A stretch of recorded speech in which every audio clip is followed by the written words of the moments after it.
Mad annoying. It's just like, fuck you, man. You know you're good. You know you're the best. You still decide to play with, like, your friends that are super good, and you're just taking advantage of, like, the people who are setting this up, the charity of it all. It's annoying, man. I'm so annoyed with the scramble. But yeah, this group shot 12 under last night is disgusting. Disgusting. 12 under is disgusting. Like, no one's ever done that before. I went and turned it in. They were like, can you beat a 23? I said, bitch, somebody shot 23 while I turned in my 30. Damn! 23? In 9 holes? Bro, and they were sitting up there too, because like if you shoot that well, you end it early, right? Because you didn't spend any extra time on, you know, finishing the hole, you know what I mean? And they were like, oh, we could have done better too. I was like, what the fuck? That's not what you admit. You don't sit here and say, man, we could have been so much better as well. Like, dude, shut the fuck up, man. Painful. I'm so annoyed with this scramble, man. There's always some old fat guy who shoots 12 under in a scramble. I'm so annoyed. It's just, dude, I want to go. I want it to be fun. I want it to be enjoyable. But it's just like a waste of $15, bro. It's just a waste. I'm just throwing away my money.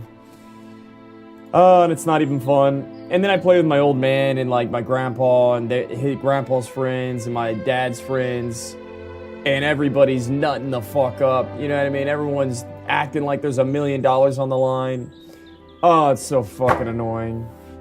Dude, my grandpa is so good at golf. So good. He's 84. He played like dog shit yesterday. I don't even care that he played like dog. I feel bad for him. I know he's not having a good time. I know he's not having fun.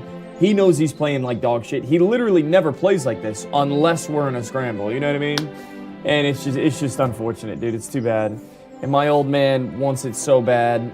He's fucking ruining it for everyone else. I'm not helping at all. Everybody's tense, and it's just fucking annoying. It's just a waste of time. Sad. Sad.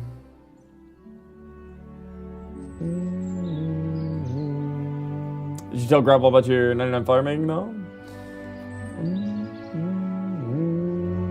At our scrambles, we spin a wheel at the end, and sometimes the lowest score gets the reward. Sunday ticket. Oh my god, dude, I need an ad blocker badly.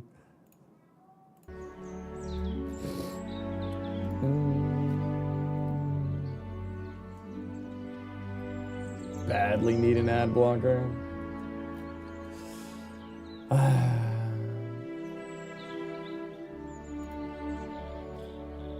I'll be honest, it's day 41. I still can't really tell what's going on, but I'm here for the 8K thing, and I ain't fucking leaving! That's right, baby. That's right. You block Origin Light? That might be the answer. That might be the answer. Oh, what up, Doc? What up, Doc? Didn't see you there. Good evening.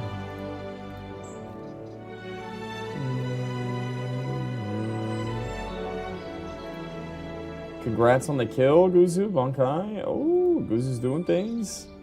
All right. We're almost there, boys. We are almost there. I can almost taste it. Yeah.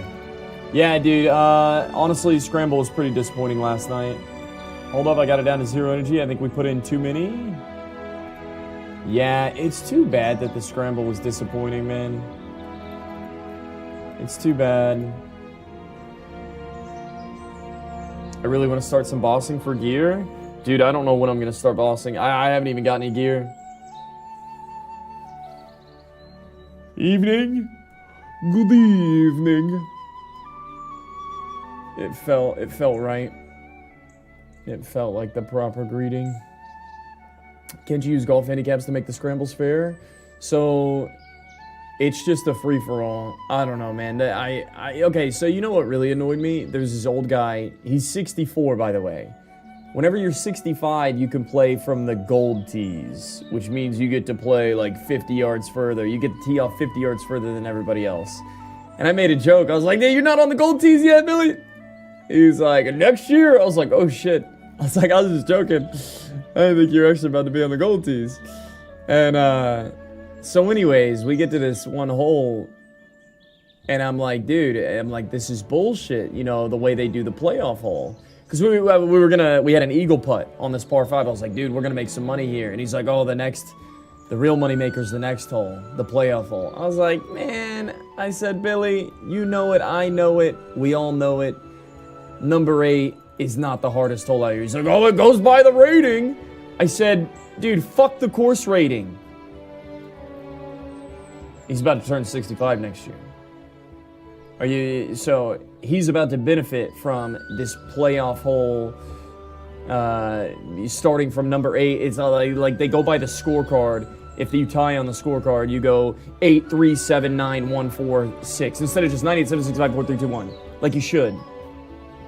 But he's sitting here. It was just funny. I started this argument about why this rule is bullshit. And he like instantly just turned into an old head. And was like, no, this is why the rule makes sense. And this is why the rule is in place. It goes off of the course rating. I said, Billy, I fucking hate that rule. He said, oh, you're not the only one. It just sounded like an old man. It was too bad. I couldn't believe it. Even, you know what's crazy? This old man was like my next door neighbor. He was best friends. My brother was best friends with his son. And I thought he was based. I thought he was, you know, had a good head on his shoulders, knew what was going on. But even himself was corrupted by the ability to join the gold tees next year and benefit from the bullshit politics of the playoff hole.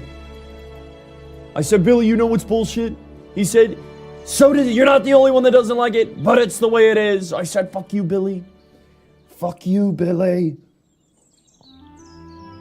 We can't even have a logical conversation around here. Because you're old and crusty, and you want to win $15 at this Wednesday Night Scramble, and you're changing the rules. It's bullshit. You know it, I know it, we all know it. To deny it.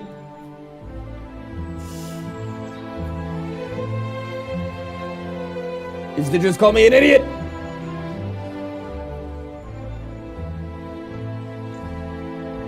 Start my own golf scramble league with rules that make sense and whores. Oh man, I'm so annoyed.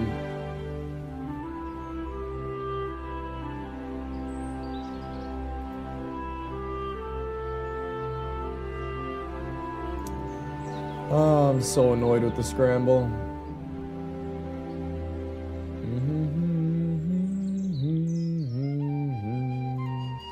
We are at 6566 permit rewards. Boys, we are almost there. Yo, does anyone else have anything that they are like upset about that happens in their community that they're like a part of? Does anybody else get their gears grinded based off of some activity you do? And if you do, why do I continue to participate in it? Why do I still go to the Wednesday? If I really feel this strongly about it, why don't I just say fuck the Wednesday Night Scramble? Why do I choose to play in it every single week? Oh, it's so frustrating. It's so frustrating. Why do I do this to myself? If I get pissed off, I stop doing it. I'm trying to figure out, like, do I continue to participate? Do I just, like, hang out? Do I be cordial? Do I figure out how to, like, be a part of the Wednesday Night Scramble community and not be annoyed by it? You know what I mean? And just, like, go with the flow? Do I try and bring it up and be like, listen, motherfuckers, this is a stupid fucking rule? I know, first of all, I don't know why you changed the rules 2 years ago. I'm assuming it's some old guys that are, you know, thought it was a good idea, because no young guys think this is a good idea. Nobody thinks that it's a good idea to change the playoff holes the way you did. Obviously, it's the older guys that came up with this rule. And if you're gonna sit here and tell me that the basis for changing the playoff holes is because the rating of the scorecard at our dogshit 9-hole municipal golf course is why you think we should go 8, 3, 4, 5, 6, 7, 1 and just confuse everyone. It makes no fucking sense. Oh, man. I'm like getting triggered even talking about it. It's crazy, bro. It's crazy. It's crazy that I allow this to piss me off like this. And I don't do anything about it. So I'm trying to figure out, do I continue to go to this Wednesday night scramble? Do I stop going? You know, do I continue to go and just be complicit? Make the best of the situation? Do I just stop going altogether and call it a day? Go do something else with my time? Or do I get involved and try to make a change in the Wednesday night scramble? Take a week or two off, see how you feel? It could be so good, man. It could be so good. Honestly, the people... okay, so the problem is, the people who run it... obviously don't get paid. They have to deal with all the bullshit to put it together anyways. There's really no better way to do it. You know what I mean? You could just phone them up, be like, hey, put me on the scramble tonight. I either want to play with my 5 friends or just sign me up solo. Like, I get the luxury of just paying 15 bucks, showing up, calling it a day. So it's like, I don't get much of a say because I don't do anything except for show up.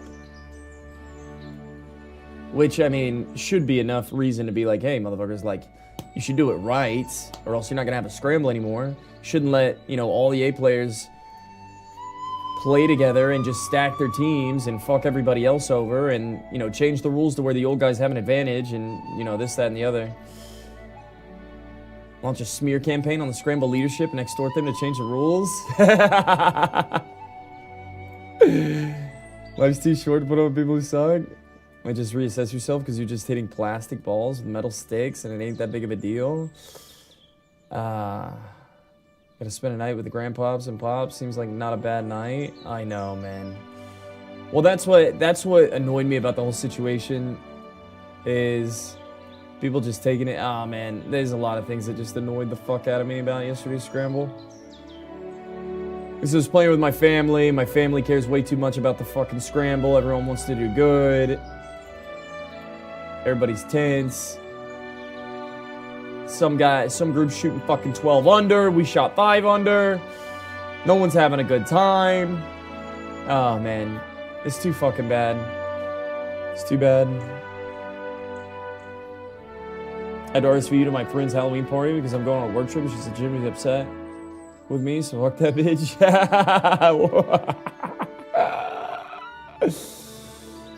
Sorry, fam.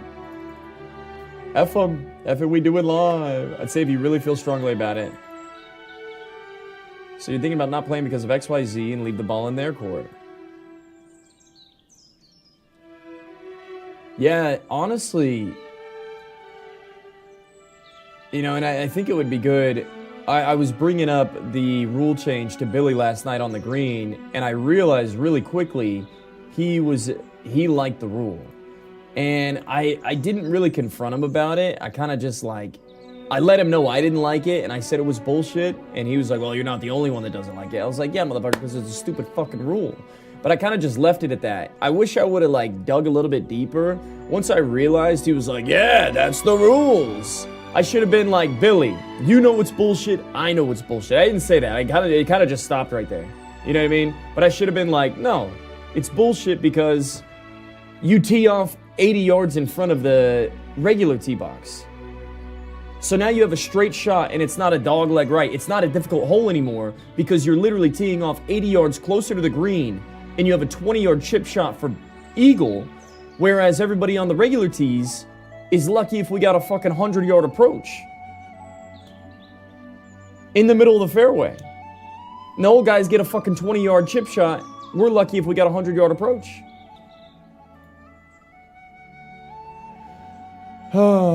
So I didn't like finish the conversation, you know what I mean? Which is annoying. And so like with this whole scramble thing, I think I would like to go up to him and be like, listen, man, it's the end of the year. You've done this bullshit playoff rule for 2 years. No one gets it. Buying this boat was... It's super confusing.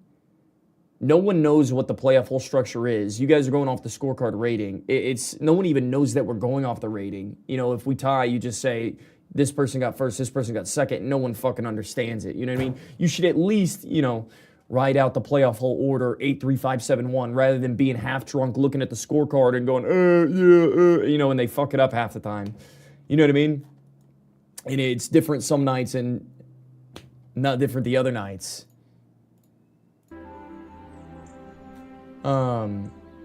So I think I should just tell him, be like, man, it's really fucking annoying the way you guys do the playoff holes. I'm cool with the way you've done the groups, and I appreciate you letting me play with everyone that I want to play with, even though you fucked me a couple years ago and wouldn't let me play with my grandpa and my dad because you thought we were too fucking good. We had too many A players. Fuck you. You know what I mean? Now you let 3, 4 A players play on the same group because you just don't want to deal with putting the groups together. Painful, man. Painful. But it is the end of the year. I should tell him, be like, man, the way you guys do this playoff hole thing sucks. Really makes me not want to play. Thought the scrambles everyone tees off from the same box. Not if you're 65. You get to tee off from the gold tees, which is crazy, bro. My grandpa's 84 now. He's been playing golf over there for like 15, 20 years.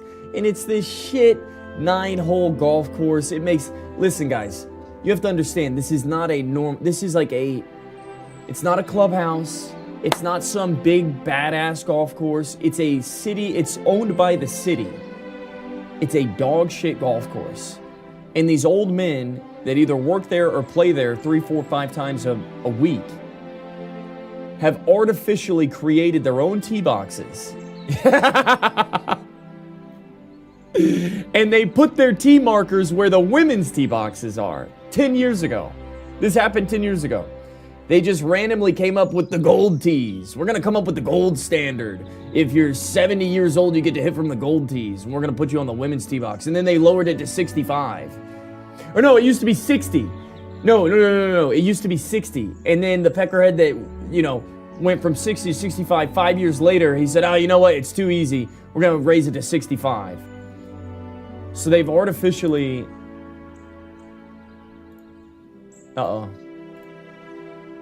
created this gold tee box system over the last 10 years. And now they're all old enough and they're benefiting from it and they fucking love it. And they're just teeing off closer than ever before. They're literally driving par 4s. These motherfuckers are literally driving par 4s that people like me can't drive because they're 80 yards further ahead than we are. Dude, I don't care if I got fucking 10 years on you. I don't care if you're 70, 65, 70 years old and I'm 25. Motherfucker, you can still drive the green. And I can't. It's crazy, dude. Oh, bro, it fires me up. It pisses me off because it's like an illogical thing. It's like... It pisses me off because it's obviously like local politics. Giving people an advantage because they can strong-arm themselves and do so, and no one's going to question them about it, all because they want to have a good time and win their $15 back at the Wednesday Night Scramble, and they want to feel better about themselves. And it's frustrating because the way they do it is illogical. It's illogical. It doesn't make any fucking sense. And it's for their own benefit and nobody else's. And to just go along with it is to question my intelligence. I hate to be that weirdo, motherfucker, but like, it's very frustrating to be a part of. It's very frustrating. I just had such a bad time at the scramble. Really, honestly, it was just me. My old man's killing me. I wish I played better in these scrambles with my old man. He annoys the fuck out of me. He wants to win so bad, and it doesn't help the team. It actually hurts the team. And it's so frustrating. Oh, it's so frustrating. And it doesn't even end up being fun, unfortunately.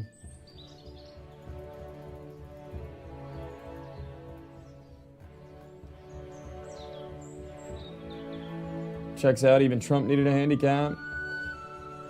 I even want to talk about handicaps. Great cringe question, but will you ever go back to Classic? I enjoyed watching. Who knows, bro? Who knows? Dude, why would I go back to Classic WoW right now, though, Danzy? Like, well, okay, like, let's think about it, too. Why would I go back to Classic? It's what makes them be happy. Let them, as long as it doesn't affect you too much. Yeah, again, dude, I was coming up with this word, like, how do I live in, like, harmony with the rest of my community? And it's not like this. It's not like being frustrated and even necessarily excluding myself from participating. So I'm trying to figure out what to do with the Wednesday night scramble. Grace, this is the best time to play Classic as a streamer because no one else is doing it. That's kind of lame. If that's my reasoning for playing Classic WoW, no one else is streaming Classic WoW, so I'm going to absorb all the Classic WoW viewers. It's not a terrible reason. It's not a Gray's reason. It's not compelling enough. It's not strong enough. Now, it would be if I was on my last dollar and I had to make ends meet and it was either this, stream Classic WoW or lose my job, I would do it. I mean, it basically is. It's always that way. But, that would be the only reason why I would play Classic WoW right now in this environment. Yeah. Money, Pog. Yeah, like last resort, why would I play Classic WoW? Am I going to play Classic WoW right now? What is so compelling about Classic World of Warcraft right now that I should go play it? Agreed, making decisions to gain more viewers on Twitch as a streamer is crazy. I know, bro. I'm so bad at what I do. It's such an internal struggle. I'm amazed that I've made it this far. I'm amazed that I've survived this long, operating the way I do. At some point, you'd think I would change and like follow the meta, or I would just pray to God that this works out, doing it our way. I don't know. Raid Log and Arrow Hype, Barons for the 1000th time. You need to make your own adventure challenge to have fun with it. The thing is, Tactics, I've done it a few ways. I've done the most difficult quests. I've fished up gear. I've literally done everything, Tactics. We could do some weirdo shit, but I've done it so many times. Even coming up with the most obscure challenge objective loses some of its allure because I've already done some weird ass challenges before. Oh man. Dude, I literally leveled a warrior to 35 without looting a single mob. Are you fucking kidding me?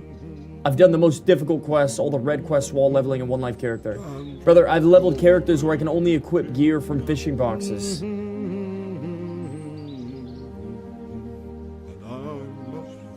What obscure fucking challenge is there left to do in Classic WoW leveling?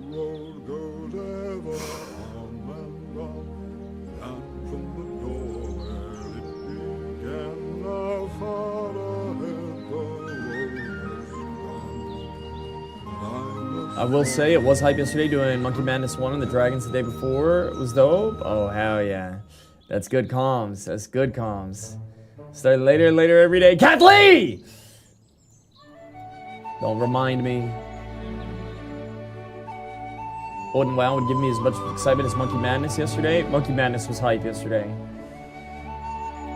Woo! Get Cargo's Tactics, Mobica, Winky Jeff, etc. Go back to DD. Bro, what's crazy, Darth, is we literally already did that. That's what I'm saying. Like, we've already gotten all the fucking community figures together. We got all the boys together and created our own freshes on servers. We've literally done everything in Classic there is to do.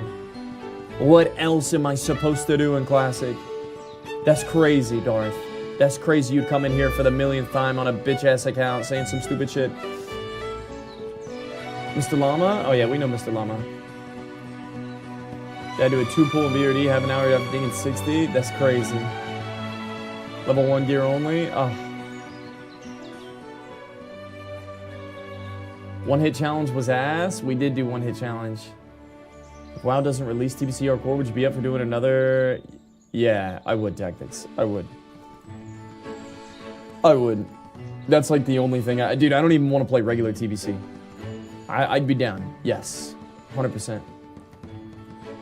Darth account implementation? Take some time off and go be a father? What the fuck? Bro, Darth, can everybody see your name? Because half the time you're banned as for evading or not. Goodness. Darth, you're killing me, Darth. You've literally come in here with like 1,000 accounts before. Why are you still here, Darth? Quit fucking with me, Darth. Whoa, whoa, whoa, whoa, whoa. Whoa, whoa, whoa, whoa, whoa, whoa, whoa, whoa, whoa. TBC Hardcore would go hard. Yeah, okay, so I feel like nothing we do in Classic WoW has to go hard. It just needs to be fun. I mean, it'll go hard if it's fun. Like, we don't have to reinvent the wheel. It doesn't have to be incredible. It doesn't have to be amazing. It just needs to be good enough to play. And if we're playing WoW, it's gonna be incredible, right? We don't have to come up with some crazy-ass challenge. We don't have to come up with some weirdo shit to play Classic. The day we play Classic will be hype, no matter what. No matter what. Borderlands 4 comes out in 5 minutes. Maybe you should uninstall OSRS and main that. I did see Annie playing Borderlands 4 this morning. I didn't realize it wasn't out. Damn, that was like a couple hours early release or something. TBC Hardcore? Yeah, you can send it, Quack. Sure. New WoW strat is to not play WoW. You haven't done that yet, and now you're doing it. New challenge in progress. True. True.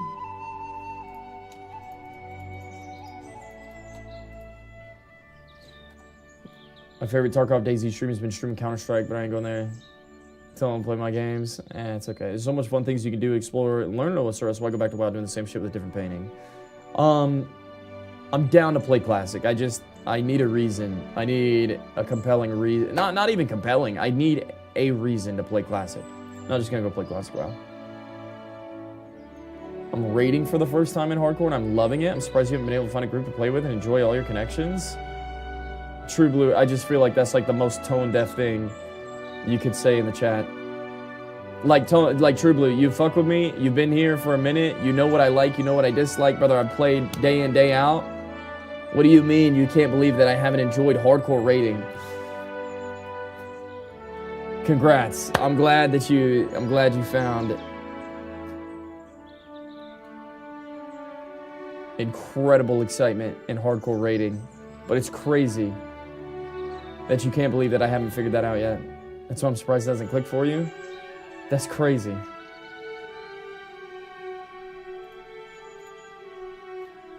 That's crazy.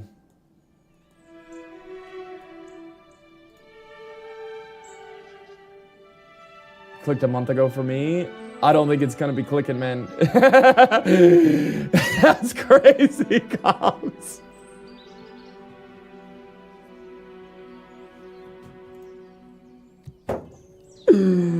Ah!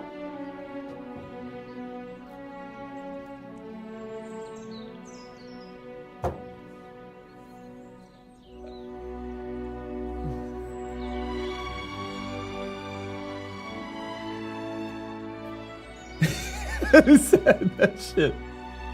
He said that's crazy.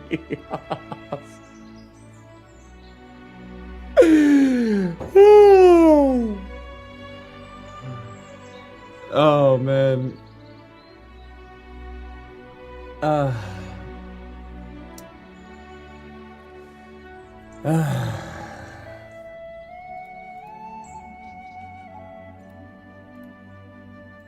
It's a lovely, lovely day, boys.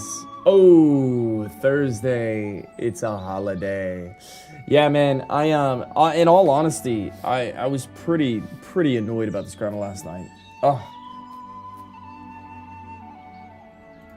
I feel like everybody's getting through it at times. Same time, same place. This is the last time we're getting through it, boys. Last time.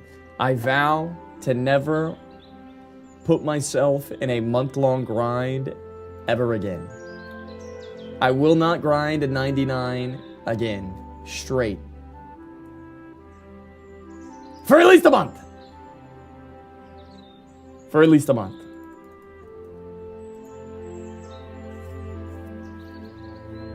Thank you, it's been horrible. Oh my god, True Blue. You're killing me over here, man. You're killing me! You're killing me!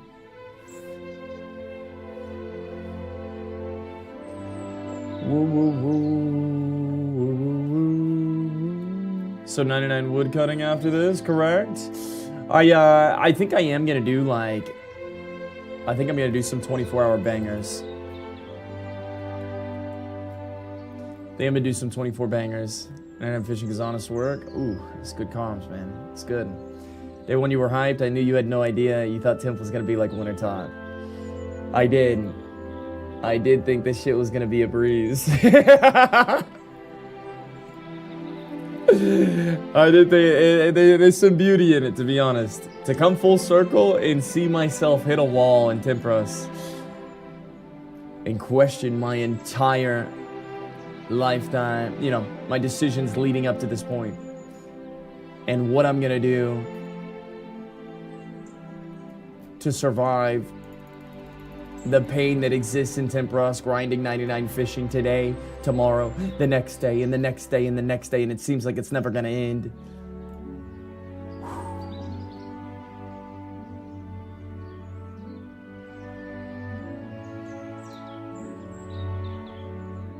What levels of fishing at?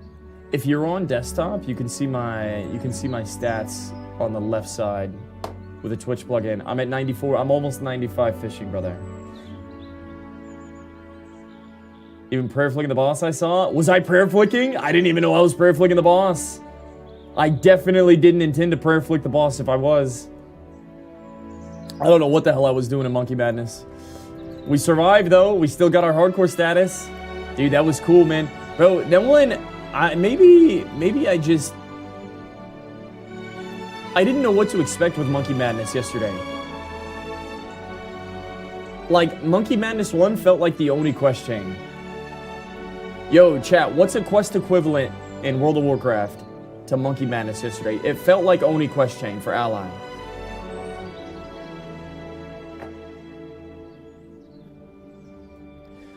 You have a ton of supplies on the plus side, champ?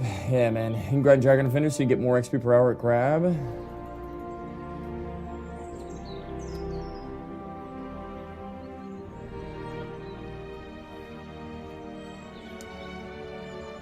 I'd say Runa the Guard Captain, unironically, was like Monkey Madness. Yeah, that's not bad, J2Low. That is a good eye item. I think it's a marvel. It's the same at the same time that you stick with your decision to grind 99 fishing. But you made it a point you didn't even know what it meant. I didn't realize it. I didn't know, boys.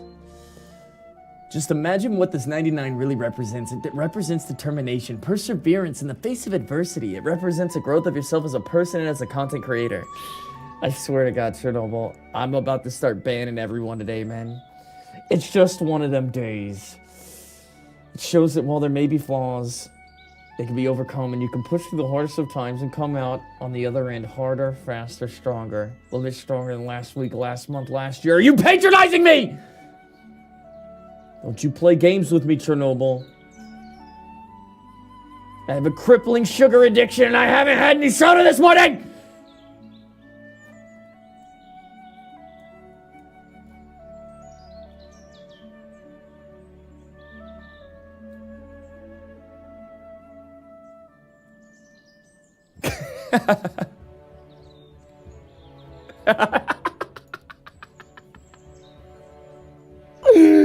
Dude, I have been sipping out the jug. I'm gonna be honest, man. Yesterday was so sad. I've been so down bad recently. I started picking up a new habit, man. I'm drinking water. Thinking it's gonna make things better.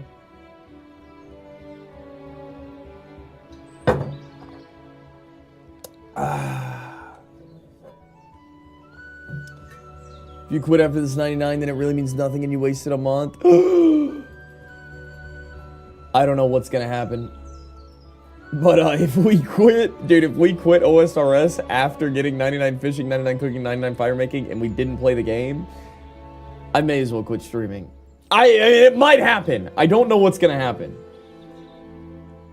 I assume we're gonna keep playing OSRS. Crazier things have happened, you know what I'm saying? But, yeah, that would be incredible. That would be a damn shame. Dude, I just had crazy deja vu. From a month ago whenever I started this. Oh my goodness, back whenever I was in the 100 permit awards. whenever we were reacting to videos for the first time, and then countless sleepless nights between then and now have made me forget the first days I was on this island. It was a weird deja vu moment.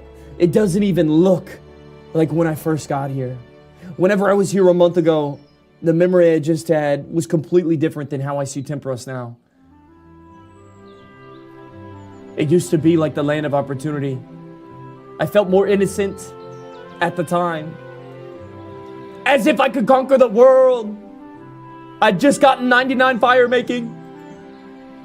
Starting a new journey, embarking on a new adventure. And now here I am a month later. And it feels completely different than when I first showed up. You haven't even played 1% of the game yet? It doesn't even make sense. Make it make sense. How is that even possible? How have I gotten the dragon scimitar and I still have one slayer? 1 hunter, 2 smithing, and I completed Monkey Madness. Make it make sense.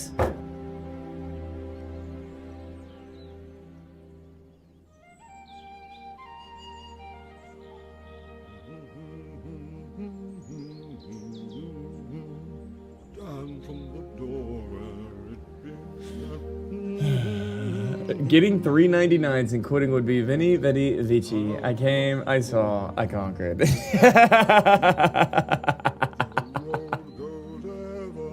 It'd be so dumb, bro. It'd be so dumb. It would be the worst and best possible thing I could possibly fucking do at the same time. The clouds have cleared, the vision is sharpening, the horizon has been seen. 92 is halfway to halfway. 95 soon, boys. 95 in T-minus 62 minutes. I need 71,000 XP. 71k XP, and the number finally... I need this number to move. It's been 94 for like a week, man. I'm not gonna lie. It was 92, then it was 93, then it was 94. I was really happy it was 94 because it wasn't 93 and 92. Just way further than the halfway mark. But I've been on 94 for a minute! I need the time between 95 and 96 to be fast. I need to get to 97 quickly. No, 96. Let me do fuck 97. I need to get to 96 ASAP. Whatever it takes, I need to get to 97 badly. You have Angler outfit? No.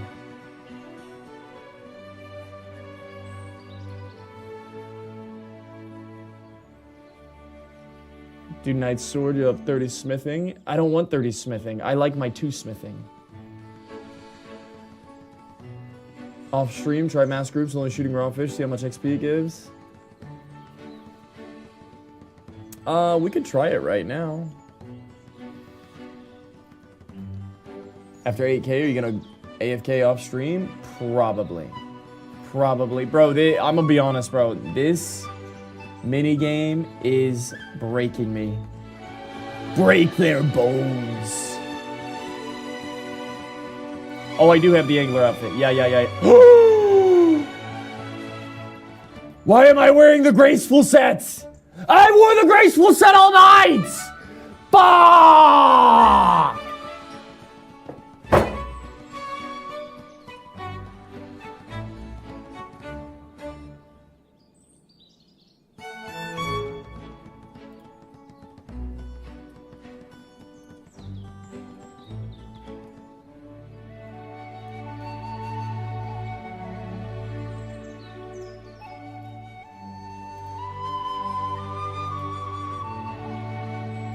Bro, and my XP per hour is still insane. I was wondering why my XP was so insane. Bro, how's my XP per hour still over 65,000? That's insane, and I don't even have that fucking angler outfit on. Mikey! Oh, dude.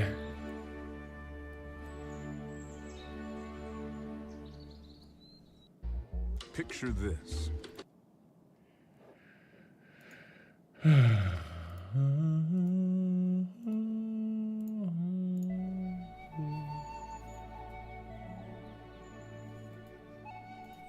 didn't want to be the bearer of bad news, but I had to ask. I want to cry. Oh, I want to cry. Damn, 66K per hour? That's crazy. Alright, let's go put the set on. 65.95. Boys, almost 6,600. Not bad, man. We're making gains. We are making gains. Where's this damn angler outfits? Where's the dangly 1, 2, 3, 4? Oh.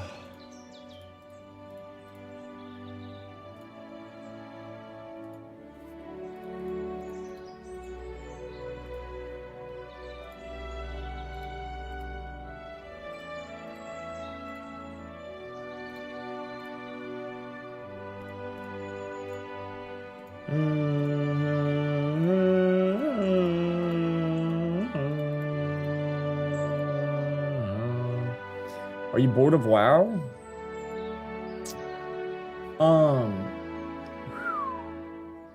No, not at all. That's not it. That's not the right word at all. Bored of WoW is not the right description. Vibes, you really wanna do this. You really wanna start this conversation. Am I bored of WoW? Fuck no. Not at all. Open that can, baby.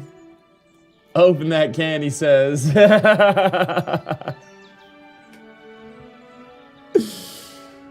Bored of WoW.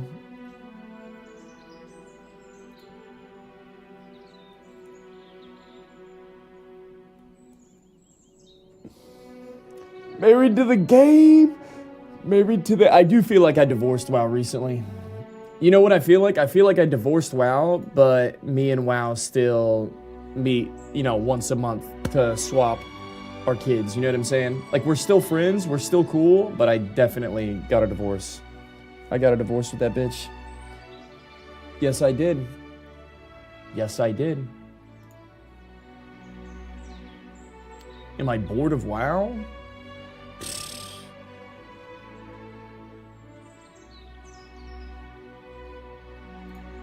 I'm hurt, brother. I'm not bored of WoW. I'm not simply bored of World of Warcraft. I feel betrayed. I'm hurt. I loved WoW. I still love WoW.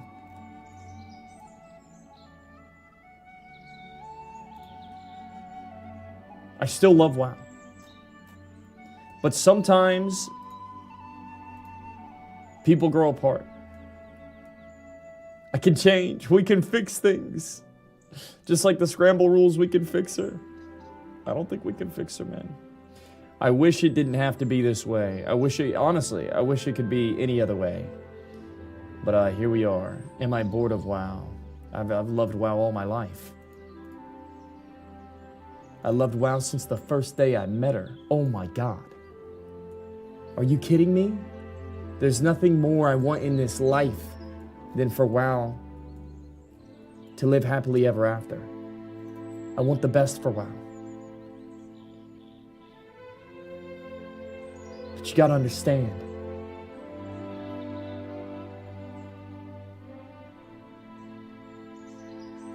Gotta understand.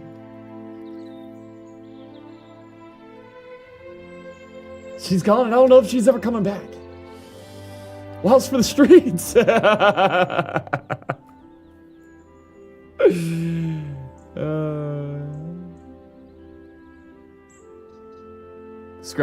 Describe to us the first time you laid eyes on her. Woo! Oh, dude, I can't, man. That shit gets me bricked up thinking about playing WoW for the first time. Yeah, man. Am I bored of WoW? I don't know what WoW's problem is, but me and WoW don't work anymore. We don't work anymore, and whenever we do work together, it's not going to be the same. We are officially divorced, and it's going to be strictly business. You know what I mean? A means to an end. We can be... Maybe a different relationship can be formed between us and World of Warcraft, but for now, The ties have been broken. We are divorced. We're co-parents. We're co-parents. We're making it work for the situation at the moment. Maybe it'll turn into a great friendship later on down the road. But for now, it's too close. It's too personal. We gotta do what we gotta do. What did WoW get in the divorce? Shit, how? Yeah, they got everything, bro. My glory, my viewership. She took all my fucking viewers, man. She took all my fucking viewers. She took all my subs. Fuck that bitch.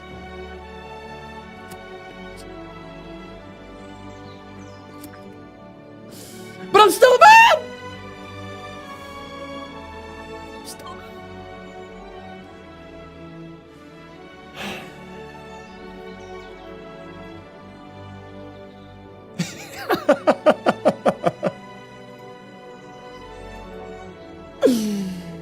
Oh man, I'm losing my mind. The easy clue scrolls. I thought about it. In a couple months, watch streamers compete with each other. Who has the most collections log? This would be a good chance of being on top. That's not a terrible idea, Iron J. That's not bad comms at all. Am I gonna do it? Most likely not. So I would have to like avoid opening the caskets. Maybe. I swear to God, bored of us. Say some stupid shit one more time, Hoax. One more time.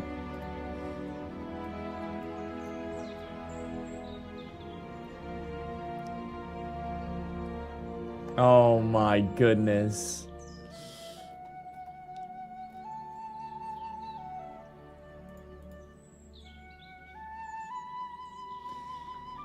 Oh.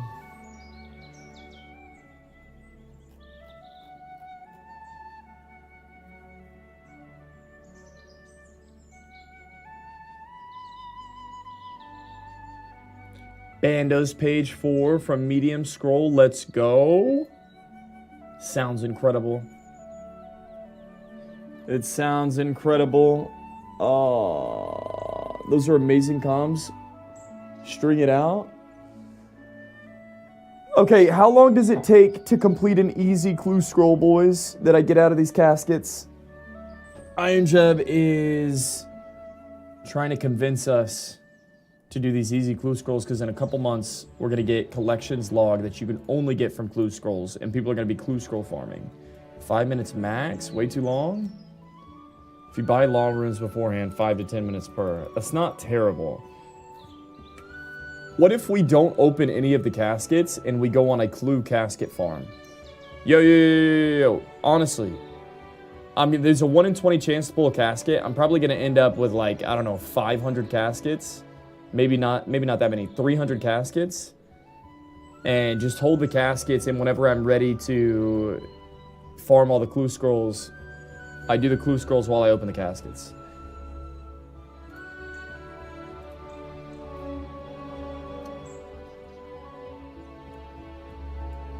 Easies are shit, you'll regret it. If you prepare the teleports, it's fast. So maybe like don't open the caskets and just go quest for 24 hours, get my fairy rings and everything else done, and then go do casket clue farming. Yeah, building up for a month and farming and then holding off on actually opening the caskets is the play. It seems like a really bad idea. It seems like a really bad idea. But if the clue scrolls really are something worth farming. You still fishing? I am. I could see it being content. Look up the rewards. Like if there's some pog ass rewards in there and I'm gonna have a chance to do 40 clue scrolls.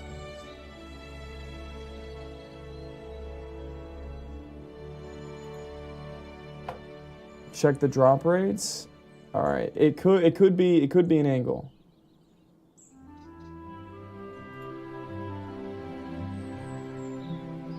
So you would do them while opening the 8K rewards? No way. If I have to do the clues while opening 8,000 rewards, no way. No way.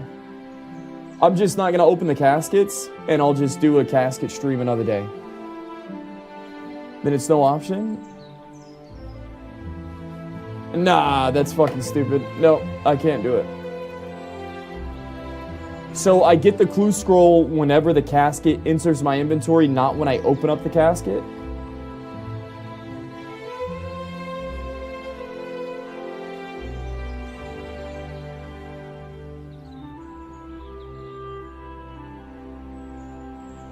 You can hold an infinite amount of clues if you drop the open ones on the ground, but then they despawn after like 3 minutes, right? Casket is the reward when you do the clue.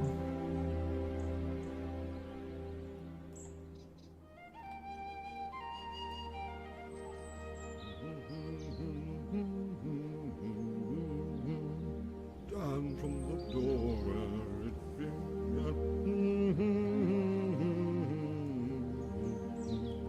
Boom, boom, boom, boom, boom, boom, boom. Tell me what to take that offline. Nah, this sounds terrible.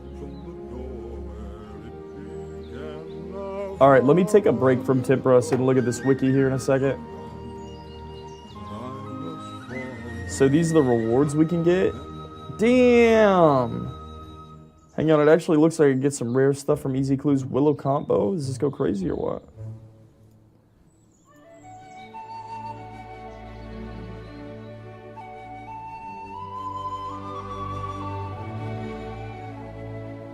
Rare but trash.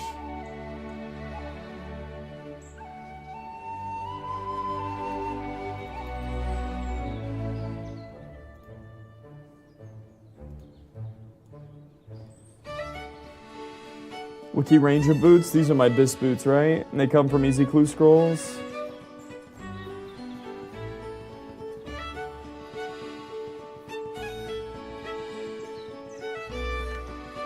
Oh, they're from Medium. Got you. Whoa, whoa, whoa. You upgrade them into Bis. Nice. Nice, nice, nice. I see. And they're Bis now. Okay, that makes sense. That's cool.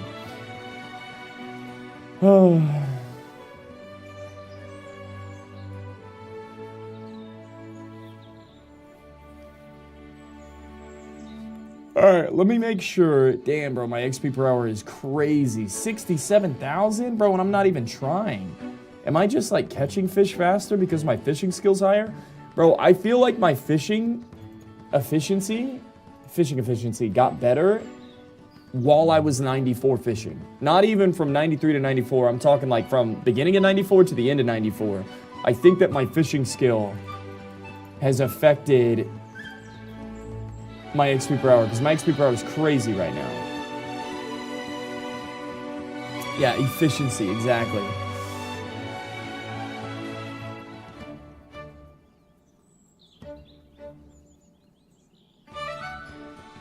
No, I don't think I'm going to worry about the clue scrolls, man.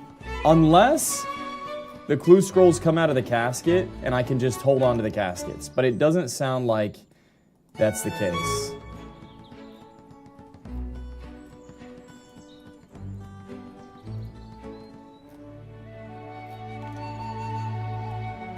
So I'm looking for Temperas fishing pool casket.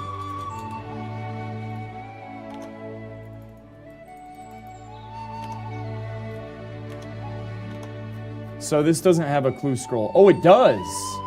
Yo, so I can just save the clue scrolls. Or sorry, I can save the caskets, yeah? I can just save like 400 of these. Fuck it, dude. I don't have to open up the caskets. Oh, yeah, no, we could do this. We could do this. We could seriously consider doing it. Yo, if it's content, I'm down. I mean, let's be honest, bro. What am I getting in here? Like fucking ruby rings, emerald bracelets, gold? What am I going to use gold for? I could go for I could do this. I'd go for clue scrolls. No cash for construction.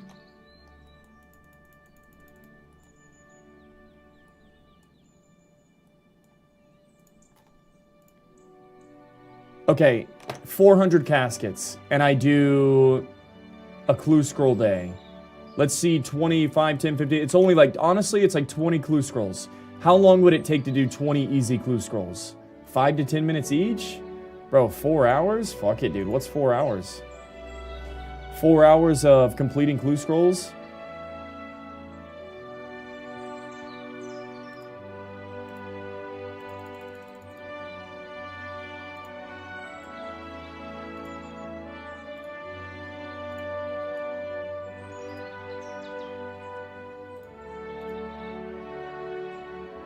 Oh my god, I can't. I can't.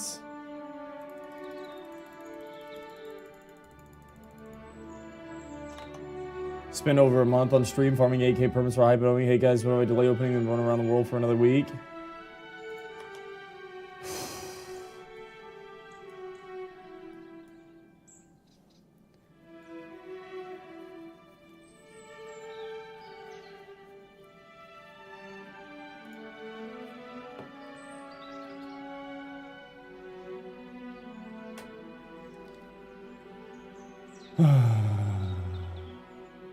I can't believe you've been here for so long. Me either, man. Me either. Chat, should I be proud of myself? Is there anything to be proud of? Should I be patting myself on the back? I feel like I'm about to pass out. Whoa. Dude, what if I passed out on stream? Now that would be content. Yo. Oh, bro, I'm having like an epiphany right now or something. I've been drinking too much water. I'm literally about to pass out. I'm not even kidding.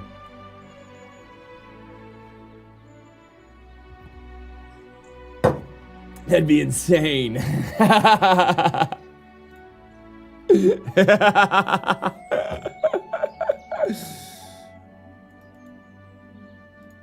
Now that would be content.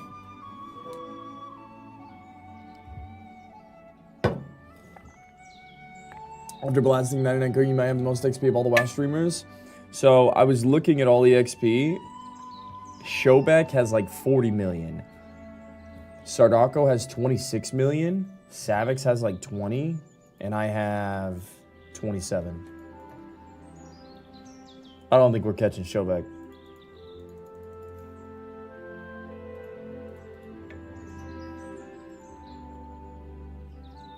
Guzu, I don't remember how much Guzu had, but Guzu's on another level, bro. He's doing his own.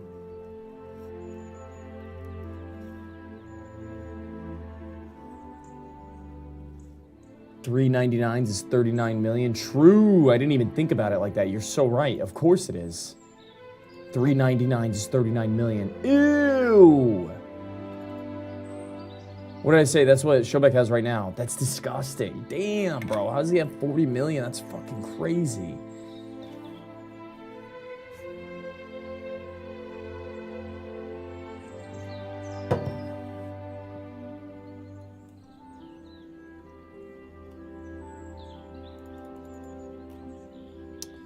You would get 20 easy clues, 12 mediums, and 8 hards from opening the caskets if I did my math right. Wait. These caskets give... Ah! Yo, you're right. Yo.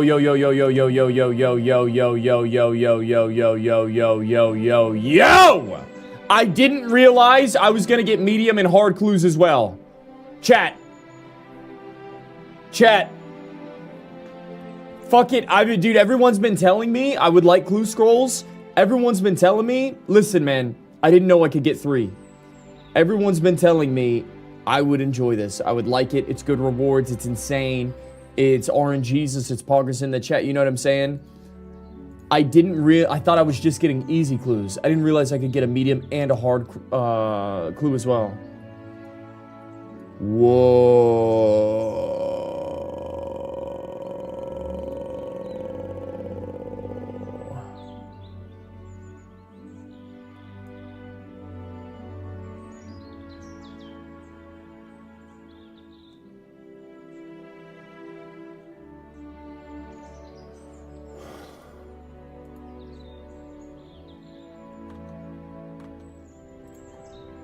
What is this? I fucking tripped.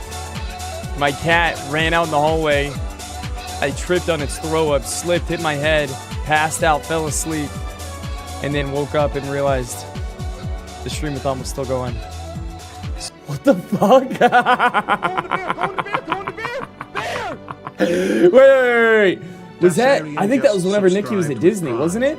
Been a bit since I caught a stream. How's the OSRS grind?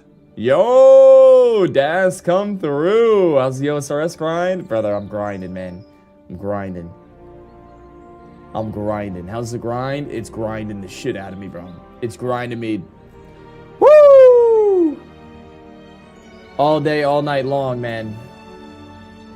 Ah. Grinding. Desi. Yo, Desi with the 20 months. Thank you, brother. I'm still here, though. I'm still fucking here, and I ain't fucking leaving. I'm still here, man. The fun is about to begun. I am hardcore Iron Man. I'm gonna be honest, bro. I'm so annoyed that I'm like not streaming with. Dude, I'm not doing the streamer events. I'm not invited to any of the streamer events. I'm not, because I'm not even fucking playing the game. Oh, dude, I gotta come to terms with it. I don't want any advice. I actually don't. This is not what I'm looking for. I'm not looking for advice in the chat. I'm just talking out loud. It's so annoying, bro, that I'm like not doing what I'm supposed to be doing to be grouping with everyone to get more viewers. Like, I should just be playing the game. Instead, I'm just self-sabotaging myself by being wildly artistic, coming up with my own path, carving my own journey, but also not doing YouTube at the same time. You know what I'm saying? It's just so odd that I just want to kill myself, dude. Ah.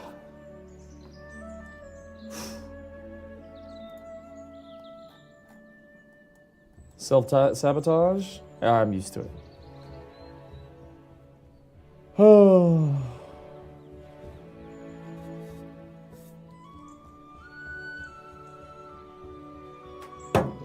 Same shit, different game. Honestly, that makes me feel a little bit better.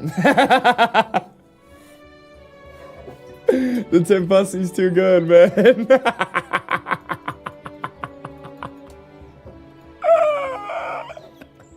Go on the bear, go on the bear, go on the bear! Bear! Yo, pushing D! Gifted 1 subscriptions to the community. Yo, thank you, brother. Listen, no amount of subs, no amount of hearts, no amount of W's in the chat can fix this broken man. Yo, thank you, Pushing D. But it can help. It absolutely can and does help.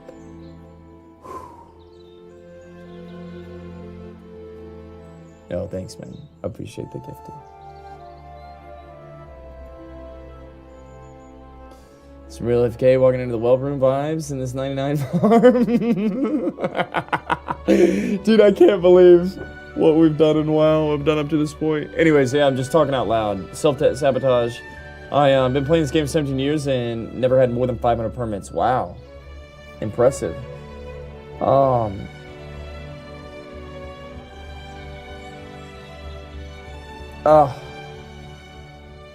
I'm hitting a wall, man, in this 99 grind.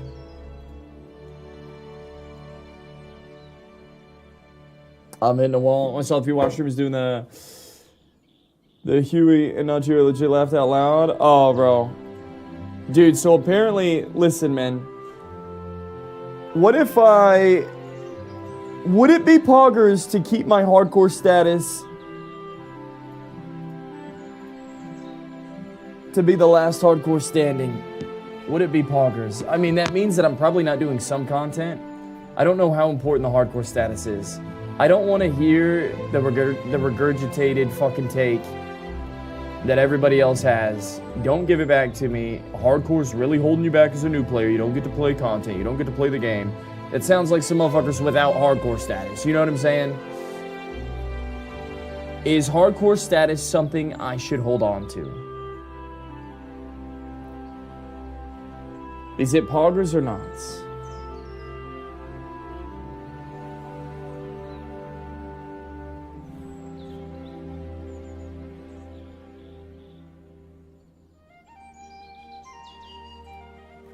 Hardcore status means your helm next to your name is red instead of gray. That's it. Yeah. Come with me, Megan. Come on, Megan. Megan, try and see the line. A month, like, look at where Guzu's at right now. A month down the line, 2 months down the line. Every single boss fight, every single encounter, every single quest, every single opportunity to lose the one life status. It's kind of hype. No? How is no one talking about this? I mean, it's right there in the back of your mind.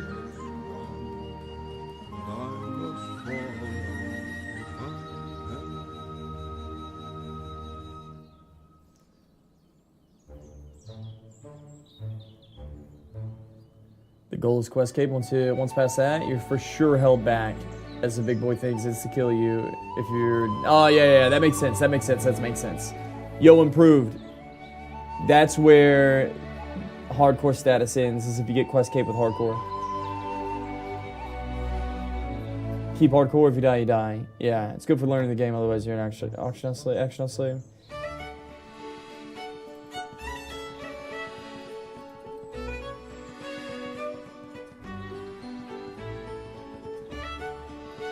Oh, our name is Grays. The goal is quest cape. I like that. Quest cape with hardcore status sounds crazy. Yo, is Guzu gonna do it?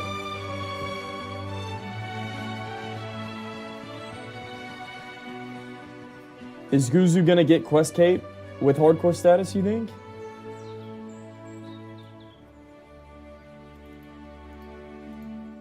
Is Gray's gonna do it? 0% chance? Which means I have a 0% chance. You were supposed to say yes, Guzu's gonna do it.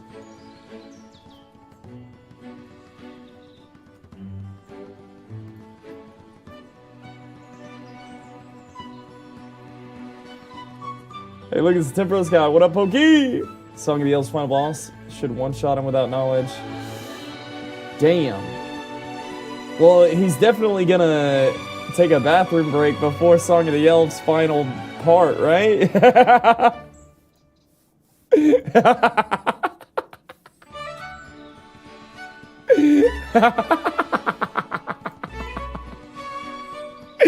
Dude, someone told me that shit yesterday. Apparently, Goose has been taking bathroom breaks. At like really critical parts of a quest. That shit is so funny to me, man. Gone for like half an hour.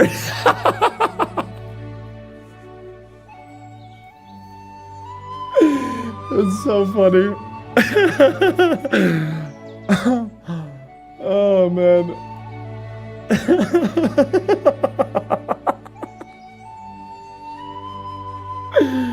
It's so funny, bro. Oh, it's so funny.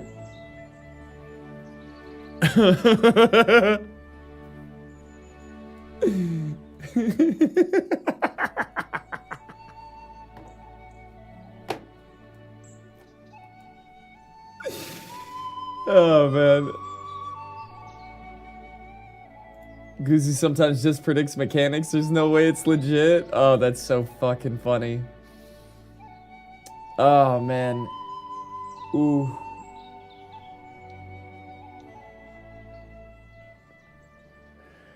Oh, I love Guzu. That shit makes me laugh.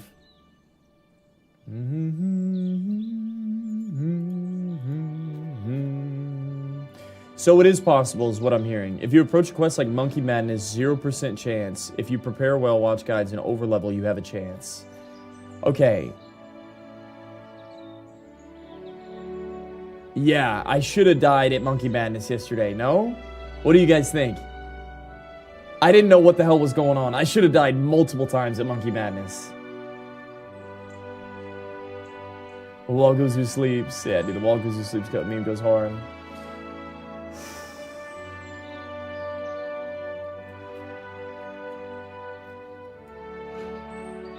Everything is gonna be pretty hype since you've never done it before. Right. Regardless of guide, no guide, I see. Your defense carried in Monkey Madness 1?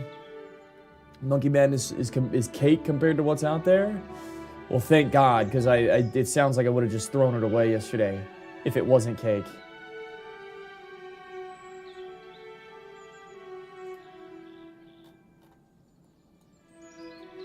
You did kind of do your goal, being overleveled for it. Was gnarly? Yeah.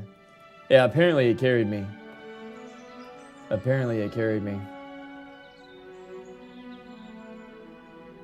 You need to prep and understand to have a chance. Okay.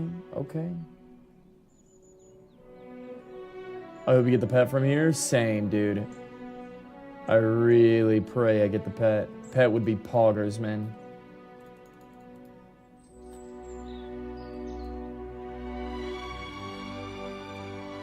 Dragon Defender to pair with it goes hard. You keep it forever. So, Dragon Defender with Dragon Scimitar. You think I should do Dragon Defender soon? Right now? Apparently, that's going to level up my my AFK combat skills faster if I had Dragon Defender. How long would Dragon Defender take? No Phoenix Pet? Yeah, we only opened up 1,500 rewards though.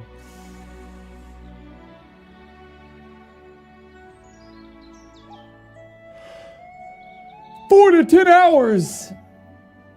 Nah, it's RNG, but it's hype. A couple hours, it's RNG. Is it worth? RNG base takes 3 to 4 hours.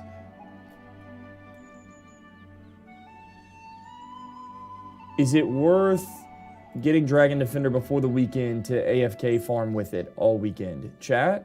Worth? Took Sardako 16 hours? Damn. Very worth.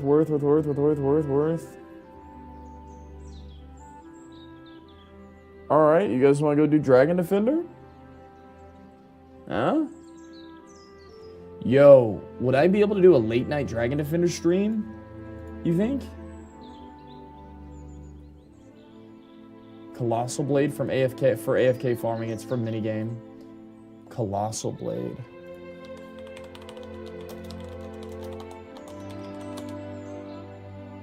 Nah, dude, I'm thinking right now.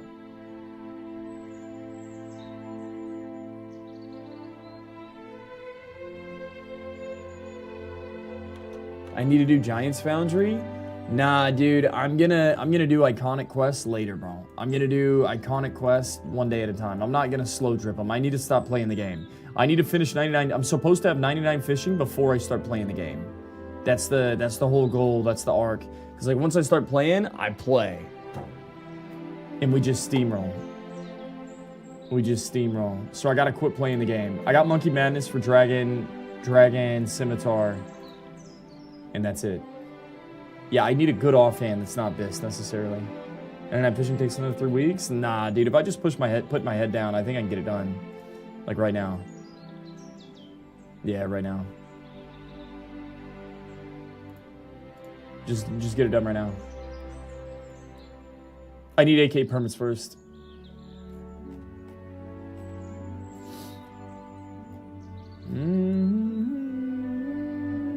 I'm on team do Lost Tribe for Bones Crossbow to crap range. Quest only takes 10 minutes.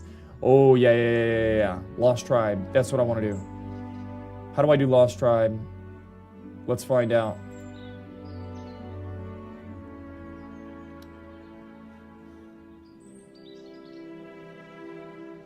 AK permits, what fishing level will you be? Maybe 96.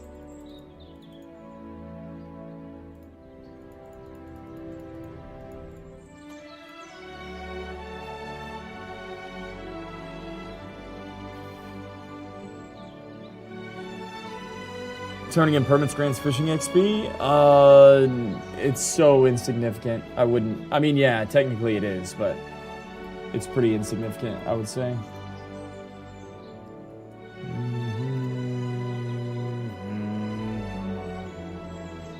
You miss the warmth of winter, Tot? No. I miss the warmth of my bed in the house growing up. I miss the warmth, the love from my mother when I was just a child. The innocence of a 9-year-old, that's what I miss. If I'm being honest. Not winter time. Not winter time. Dude, it's weird to see 69 cooking and only 670,000 XP. 8.7 milli XP, that's crazy. Oh my goodness. Oh my goodness, why is this 99 insane?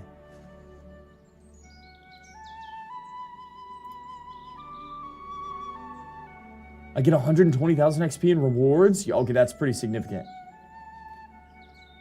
A driftnet fishing game? It's a mini game? I'm down to farm my 96 to 99 fishing literally anywhere except Temperos. I can't wait to leave here, bro. Like, even if grinding XP is worse than Temperos, I'm so sick of Temperos. I can't do it anymore, man. Like, this used to be fun, and it was fun the first, couple weeks, the first month. But now the action of going from point to point to point to point to point is painful, and I'd rather just stand somewhere and fish. For 30 hours, I'm drowning, wheezing. Every lap I make around Tempros, I'm wheezing, man. Is 8K permits just an arbitrary goal you set for yourself? It is. I said I wasn't going to leave the minigame till 99, but then people told me I was crazy and an idiot for it. I said, not really. I said, watch me, bitch. I can do anything. But then they said 8K is the max. And I said, okay, I'll just stop at 8K and do some other fishing XP per hour somewhere else. I'm at 66.25. Oh, dude. Boys, we're closing in on 1K rewards to go. Wow.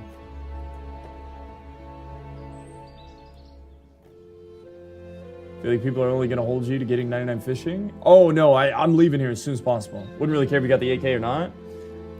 No, I have to. I'm doing the 8K for myself, man. I'm doing the 8K permits for myself. I said I was going to get 8K. I have to get 8K. I have to get 8K. Also, I really want the pay. Also, I really want the rewards. Also, like whether this is fun or not, this is better for my account to get more rewards, XP per hour, than to just go get the 99 fishing. So, like, I know deep down inside, this is the best thing to do. I mean, honestly, I should farm 99 fishing here with the rewards, because the rewards are probably still worth it. Nah, probably not. I think there's diminishing returns after, like, 8K. I think once I get 8K, I crush 99 fishing at some other fishing method just to, like, change the scenery, just to speed things up and start playing the game somewhere else. You know what I mean? I don't need rewards after 99. Yeah, I still need Karam Woms. Yeah.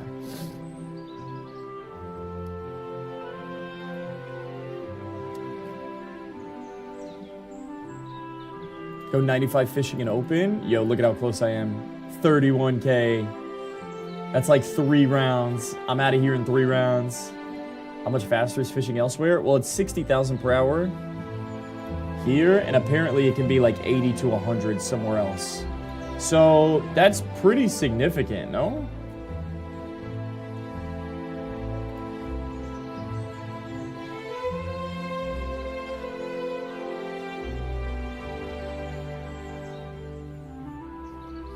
AK rewards will probably set you up for food for life, other than the Karamba Woms, yeah? Yeah, I'll never have to fish.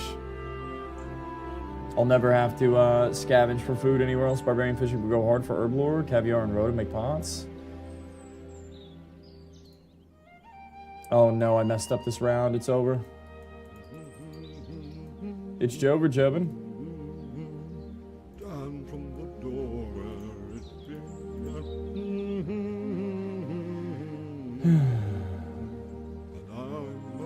Stop fishing at 8K permits. Sailing will come out and fishing will probably be actually fun. You'll immediately be able to do the best fishing and get the XP out of it. I think I gotta do the 99 fishing, bro. No matter what. I said I was gonna get 99, I'm doing it. I'm doing it. I gotta do it. This is best permits per hour. What I'm doing right now is insane permits per hour farm. Yeah. This is best permits per hour. Although I messed up this round, I can still save it. I just gotta push through. I can still save this round. I just gotta finish it early.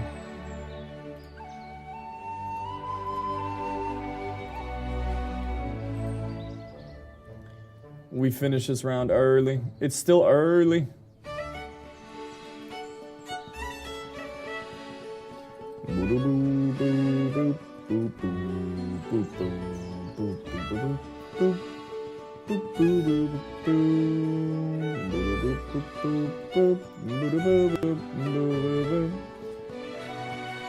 Said you can't do it. 20 permits per round? Bro, you can get 20 permits per round? Surely it takes hella long though, yeah? I wonder how much better that method is than what I'm doing. Barbarian fishing would be the best fish 99? I think so. I think so because I also get strength and agi from it, yeah? Strength and agi goes kind of hard. Alright, I need one more. Boom. boom, boom, boom. Boom, boom, boom, boom, boom. Boom, boom, boom, boom. Boom, boom, boom, boom, boom, boom.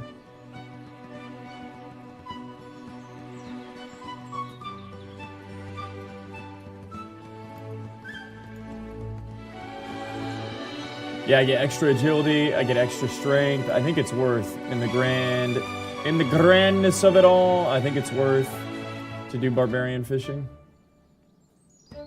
All right, I think 20 pushes it, yeah. Yo, 96%, boys. Firefighter 75 to 85 permits per hour. Any idea what I'm getting right now? I'm very consistently getting like 55 per hour. 75 to 85 per hour, damn. Damn.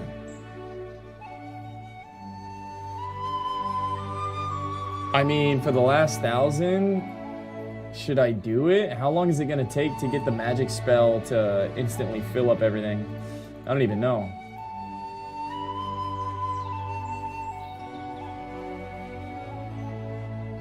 A long time? Yeah, we'll just finish it 55 per hour. Oh.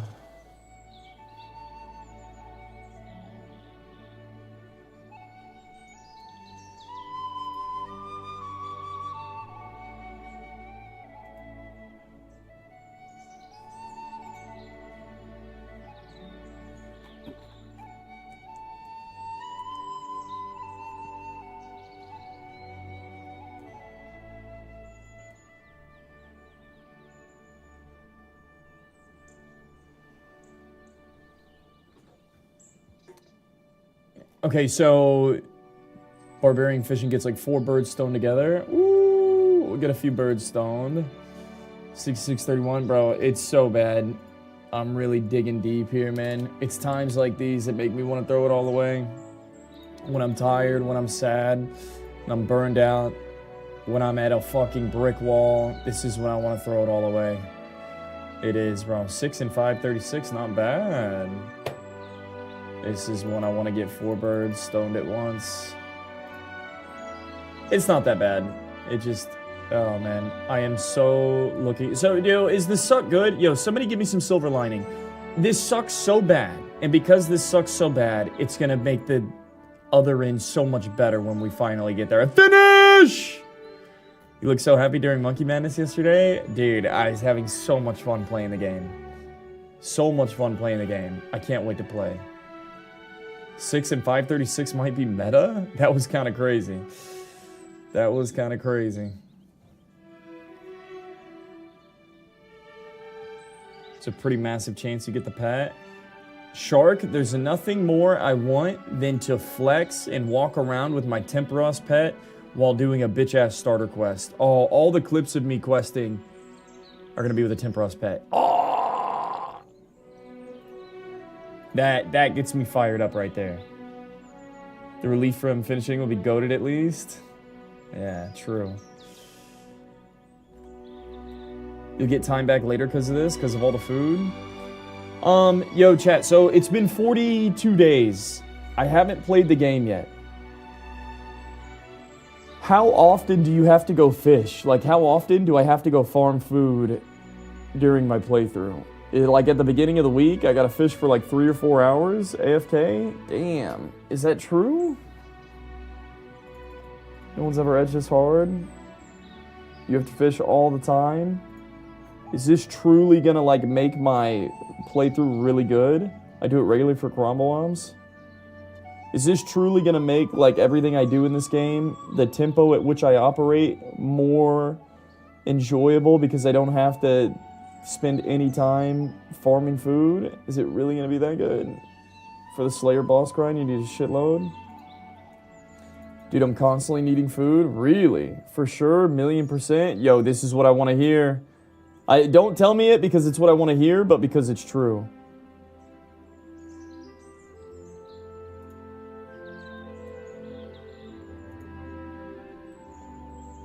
You need to stop bossing because you run out of food is so ass. I mean, yeah, I'm gonna need Karambawams, but that's not as bad as like my normal food. Stacking materials is like the game.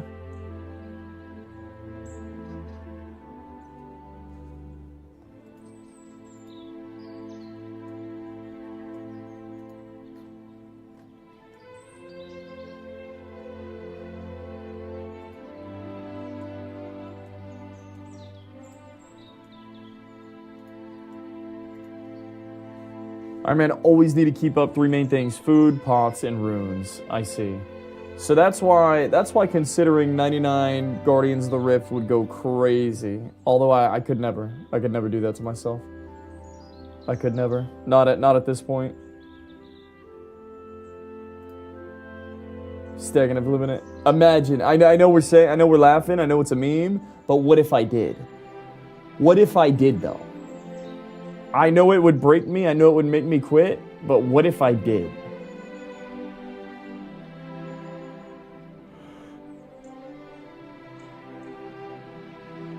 You know what it sounds like? It sounds like an old crusty millionaire that has all the monies, all the riches, all the glory in the world, and his wife and kid are sitting at home. Not even sitting at home. They're in another home. Abandoned him, left him. He's old and crusty. But at least he's got 99 fishing, 99 Guardians of the Rift, 99 skills worth of runes, and he can finally begin to start playing the game. But guess what, Graves? The game is over. You were so busy preparing to play the game while you were supposed to be playing the game. The game went on without you. And by the time you were finally ready, there was no game left to be played. Damn! I'm leaving! As soon as I can, I'm fucking leaving!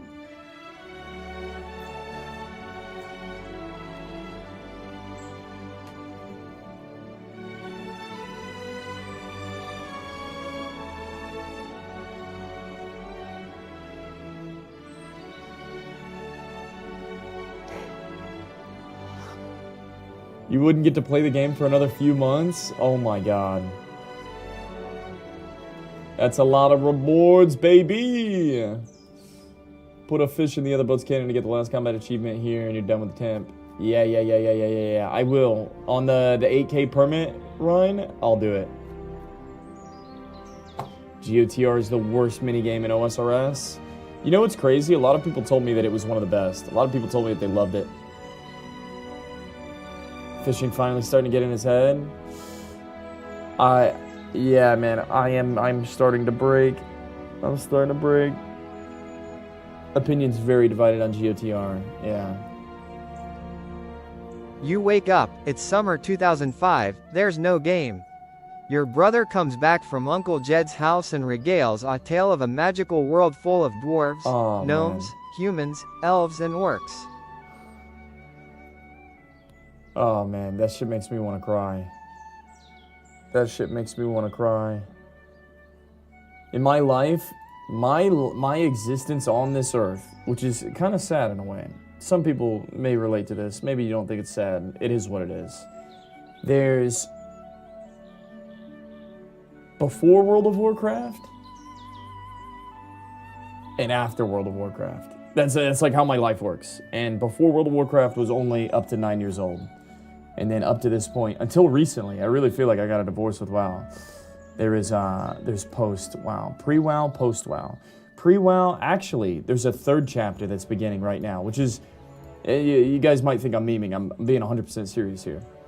There's pre-World of Warcraft, my life with World of Warcraft, and we are in the infancy. We are in the 2nd month of post-WoW apocalypse. I thought that I'd quit WoW over the years at times, and I genuinely did until Classic got re-announced in 2017. And I realized I never really quit WoW. And then I made it my lifelong goal to be a content creator so I could play WoW. And here we are, 2025, and I feel like I've really quit WoW now. What about my son?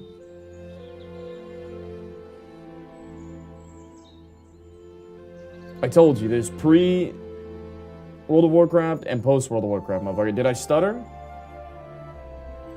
I said what I said, Banks. My son was born during the WoW chapter. Thank you, A-Rat. That's the WoW chapter. It's the WoW chapter. Are you following? Write that shit down. How clear do I need to be? Long ass WoW chapter? I mean, it is. That's what I said. I said what I said.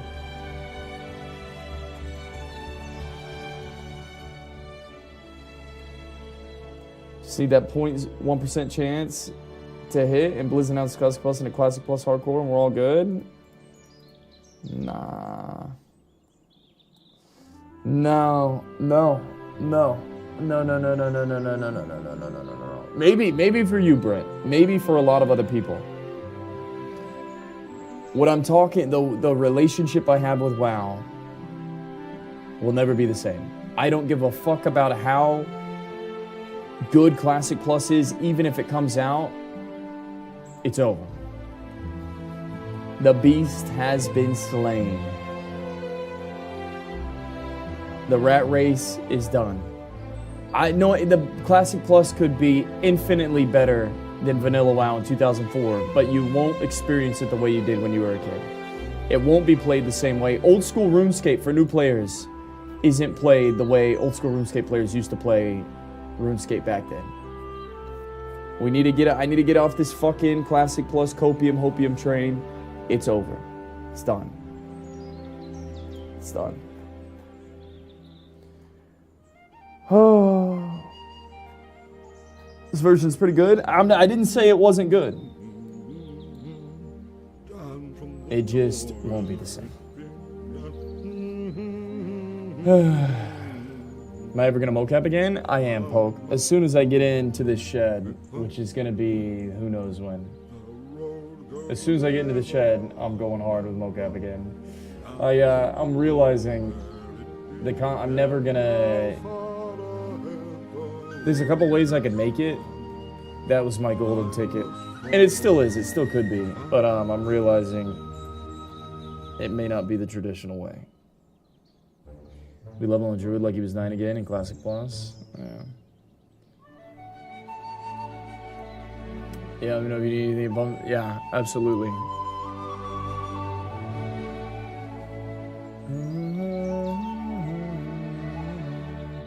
No, absolutely, bro. When I revisit it, Poke, I am gonna hit you up and like just see where things are at, because I know you've been doing it.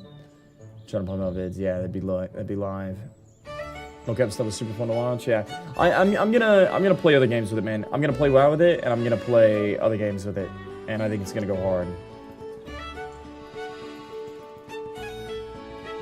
Just not right this second. Yeah, it'll be live. Yeah. Like, bro, and honestly, like everything I'm doing here. Burning it all down to build it back up again. I think it's gonna be fine. Yep. I think it's gonna be fine. How's the shed going? It's going really well. Right now, I've got an angry pregnant wife on my ass about getting this fucking yard ready. For this birthday party this weekend. I haven't been thinking about the shed the last week, bro, to be honest. I can't wait for Saturday to be over. Once Saturday's over, we can all breathe again. And I'll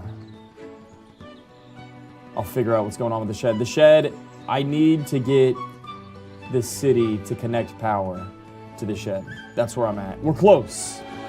I don't give a shed.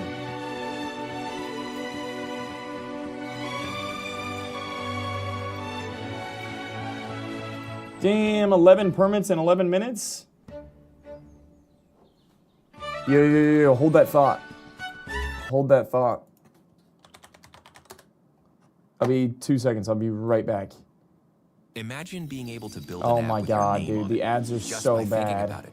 Meet Base 44. Good morning, guys. Welcome to Behemoth Tasty Life, your Be local right bald back. here. Yo, now, 2 on the seconds. channel, we Hold that usually thought. talk about a few key items that indicate the health of the economy, if you will. So, blood shards, bonds, fangs, deck scrolls, things of that nature that are pretty staple items in the RuneScape economy. And as I'm sure you know, we have been seeing a lot of crashes recently in the price of a lot of items, which also coincides with what people are labeling as the worst bot pandemic in RuneScape history. The recent resurgence could just be market correction, we don't know. But I'm going to start off with some facts. In the past month, Oathplate has seen a meteoric rise, going from 60 mil, which is dirt cheap for an item of that power, to just over 81. I feel like 80 to 100 mil is a pretty healthy price for those items, so that's good. That's number one. In that same time frame, bonds have also skyrocketed from 13 to 15 mil, which doesn't sound that big, but just an FYI for those who are wondering, bonds are an incredibly stable item. A jump that big is actually pretty rare, barring things like leagues or part-time events. Blood Shard's also up 1.5 mil,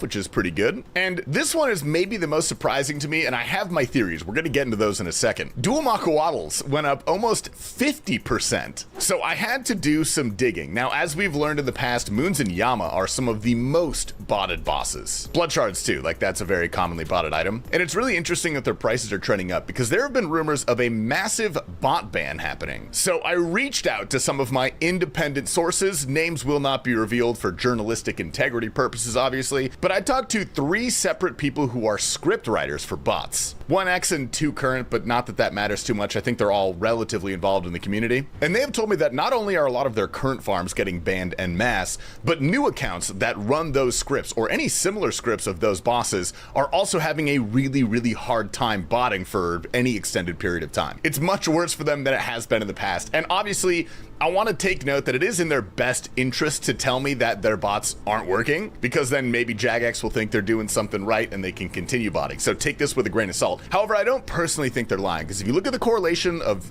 when this was supposedly happening and the price rise, it does make sense. So if it is true, good job, Jagex. Thanks, guys. And one more thing before we start into the clips. All right, we are calling on all of the BHE viewers. That is you at home. We need your support. We need you guys to stroke the snake. This one right here in the Palace of Fortis, only 82 people have stroked their snake. So I would like to set a record for the most amount of people stroking the snake in one day. Sorry, this is a really stupid segment.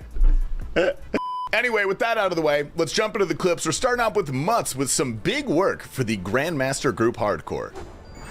Oh my god, I got it! I just got it! Oh, let's go! I got it! I got it! Nice! Okay! Continuing our series of RuneScape GeoGuessr, this guy is making stamp pots in a blank. Put your guesses in the comments.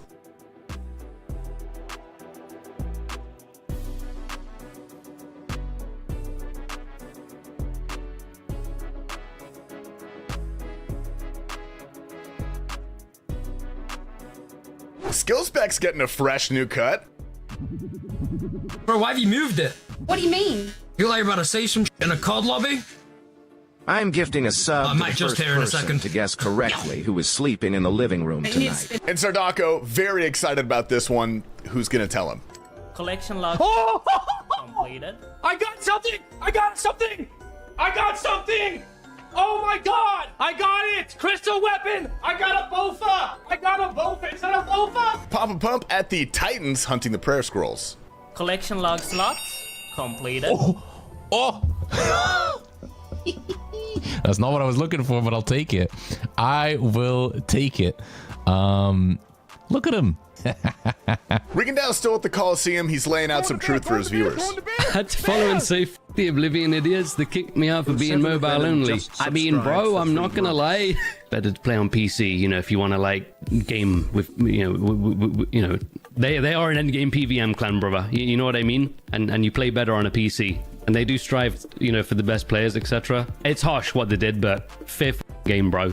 Fair game. Like I actually like think that's okay what they did. Yeah. If you're mobile only, you're limited beyond belief in PVM. Yeah.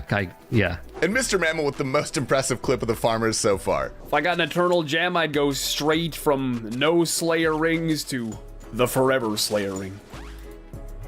Oh! Showback decides to try out Bandos and is not having a great time, actually. Let's go! Oh my god! Oh my god! Let's go! Bankai! No, not this! No! No, not the back! The damage is coming in! Oh. No, 3 hits! I have nothing! No! Thank God he didn't overreact. He went right back in and tried again. Oh my god! I'm going for it! my God! No! Please! No! Fuck it! Let's go! Oh my God, we did it! Oh my God, Super Restore! I couldn't know! Oh my God, the Super Restores, are you kidding me? Skidler accidentally uses his real voice. This. And the boy Stress getting the most coveted item in all of RuneScape. Oh my gosh, please, Baguette. Oh my gosh, this night could end perfectly.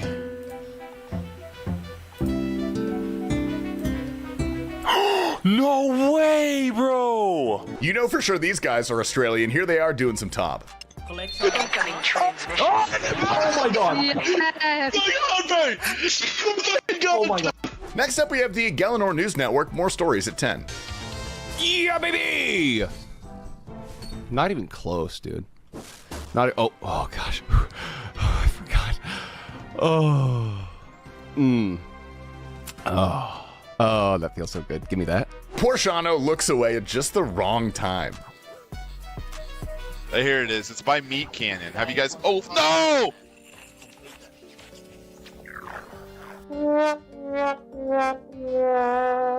Next up, we got Slayer, first time doing the Delve boss. Yes! Woo! We got the staff! We got the staff! Yes! Dude, we got the stuff! And a very handsome and dapper man, Corsler, opening a master clue. Here we go. Good luck, everybody. Mimic. Oh! Ha ha! Gilded! Gilded! Oh! Suck my balls! Let's get it! Mutz is not the only person having some good luck at Huey today. Good luck. Good luck. I got it. Oh, huge, I got it, dude. 31. Let's go. Go. It's so pretty. No way. Huge grats. Yes. I do it now. It's your turn. Next up, we got Rick Jr. at the Delve, aka Mr. 7 Boots. Okay, at least I didn't get a double charge phase. That's fine. Yes, it's f***ing done, lads! I didn't even see it was a glory hole, dude! Oh my God! I just did my first mimic ever on the Iron Man, and we got ourselves a third age druidic staff. 1 bill and 98 mil on the Iron Man. Let's get it! What the f, bro? Third age druidic staff? What the f? This is so sick. Gamers, that's all we got for you guys today. I hope you enjoyed this episode. My name is Tasty Life. This has been Behemoth. We've got all the streamers we featured linked down below, so give them a follow when you can. We're gonna have Mr. Donator take out today's video. Hi Ray, my girl was bouncing on it while I was watching you risk. Cheers. It's fair. I mean, yeah. I'd be lying if I said I never got my d sucked while watching a Skills Fix stream.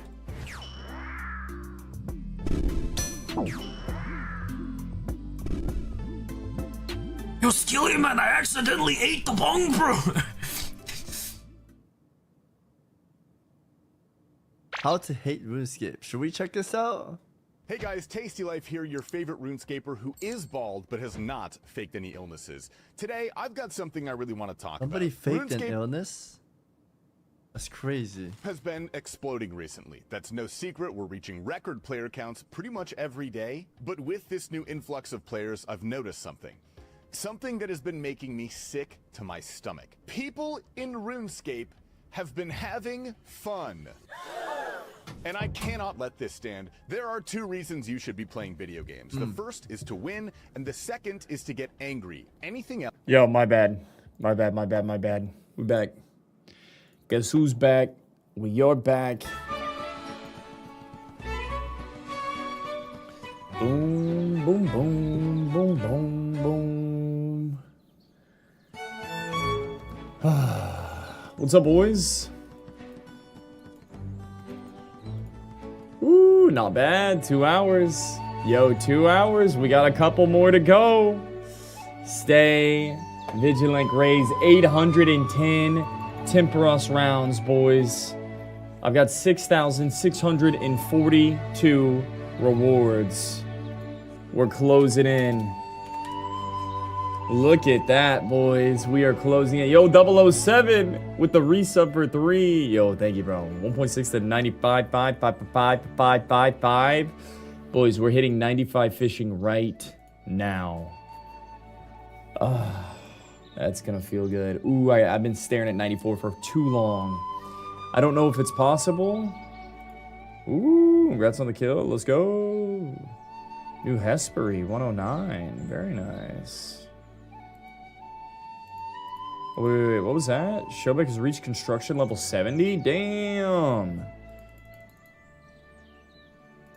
Yo, is Shobek finishing his quest cape? I think I saw that he's almost done with quest cape too. Is GOTR still the plan after this? Nah, Turbo, bro. You missed that, bro. It's been a minute. Ain't no way I'm going to GOTR after this. No way. Ain't no way.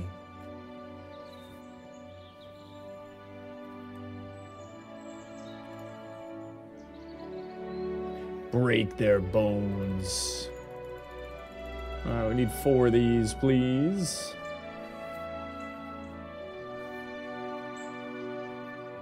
So one thing that has been exciting today. Yeah, how's it? So what did we say before I left? How's the shed going? Yo, quick update on the shed. Quick update. We got permits pulled. Electricity's done. Or at least wired up. I got the city to inspect it. We're good to go. Bada bing, bada boom. It's time to get power out there. When am I going to get power out there? I don't know. I think it's going to take a minute. But city inspection is done. And the shed is fully wired. The outside's complete. Shed is fully wired. Now I just got to get power. Once the shed gets power... Oh, I need to spray foam this bitch too. I'm getting it spray foam soon. Next Monday? Not this Monday, but the following Monday. I'm gonna get it spray foamed, but it doesn't really make a difference. Because I'm gonna move in as soon as there's power. As soon as there's power in the shed, I'm in there. So that's where I'm at with the shed. We just need power. Gaming shed? Yeah, dude. I'm finally gonna get out of my house. I'm finally gonna leave my house whenever I wake up in the morning. Oh, I can't wait, dude. For the last 5-6 years, I've been screaming in the house 24/7. A little drywall in the lair. I don't even think I'm gonna drywall that bitch, dude. I think I'm just gonna move straight in. I think I'm just gonna move straight into it. I don't give a fuck. No, I'm dead serious. I'm dead serious. Rather than spray foam. I can't afford it at this point. We paid everything that we've had to up to this point. Got the shed done. We're gonna leave it bare bones. I want to live in it. I also want to be in it for a while and try and figure out what I want, what I need, because I don't know what the final product should look like. So I kind of want to use it for like a month and then, you know, keep brainstorming and figuring out where I want certain things, so on and so forth. How'd Monkey Madness go? Incredible. It was so fun yesterday, Visit. It was so fun. I got a taste at the game. Woo! Look at the OSR going crazy. Will your neighbors be able to hear the screams in the shed? No, but I'll be able to hear my bitch-ass neighbor's dogs.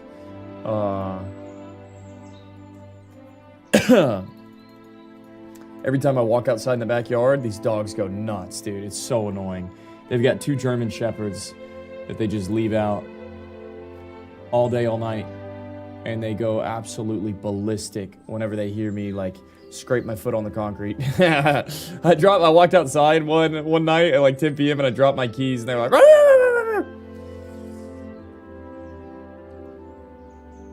And then I'm over there like fucking with shelves and like, opening the car door, closing the car door. It's fucked up.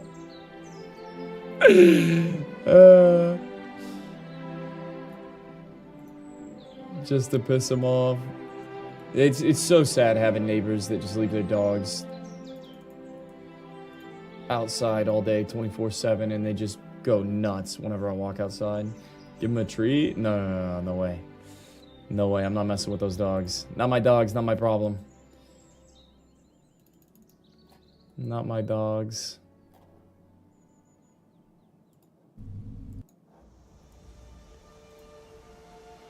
And bang. Dude, we're getting crazy construction XP this round. Boom. Ooh, am I about to level up construction? Yo, about to be 52 cons.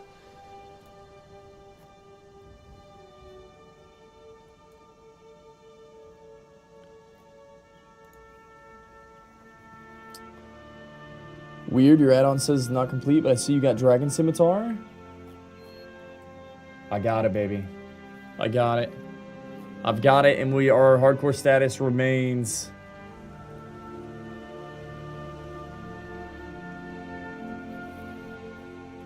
It remains. Dripped out? Yeah, dude, the Tome of Fire. With the Dragon Scimitar, with the fire-making cape, with the angler set on, farming 99 fishing, goes kind of hard, dude. Little monkey speak amulet to fit the mog? Shit. I'm feeling pretty drippy. I'm feeling pretty drippy.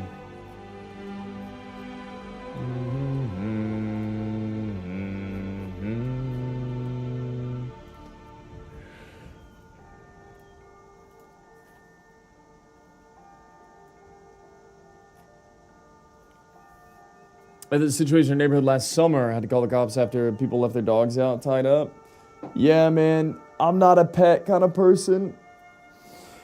I love that you guys love your animals. I love that you guys love pets. And I'm happy for you. Part of the reason I don't want pets, the number one biggest reason, is it's too much responsibility. Too much. My life isn't set up in a way that I would reap the benefits of being a pet owner. Although I do have 2 cats, which is fine. Jonah's never getting a puppy. Fuck that. He's never getting a puppy. He's never getting new cats. I'm not even getting that motherfucker a fish. Don't you have a kid? I do. Absolutely I do. Which is another reason why I don't want pets. I've already got enough responsibility. Yeah, dude, I've never wanted animals because it's too much. It's too much. I don't want that in my life.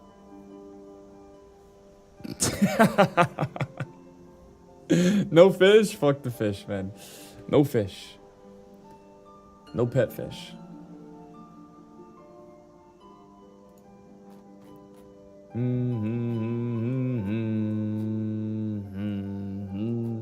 But I feel like being a pet owner gives you like an opportunity to be a good or a bad pet owner. You know what I'm saying? And I don't want the opportunity to be a piece of shit. I don't want the opportunity to be a bad pet owner because I know I would be. You know what I mean? And any amount of responsibility that attention that I would give towards being a pet owner would not outweigh the risks of being a bad pet owner. It's just like having a kid. Yeah, sure. 100%. That's what I hear people say that all the time. Having a dog is like a kid. Why would you want to have a dog? Why would you do that to yourself?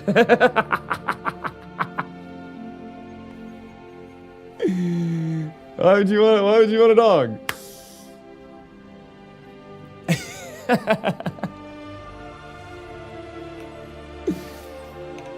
A dog in this economy?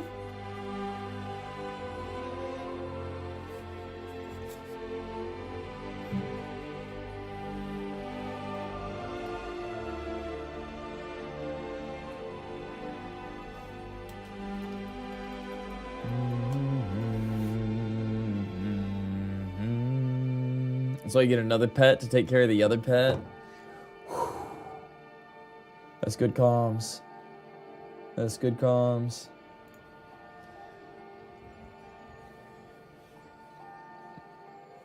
COVID created a lot of bad pet owners. Apparently people thought we were going to stay home for the next 10 years. Yeah, man. I understand. Apparently pets need a home. Pets need It's just not my...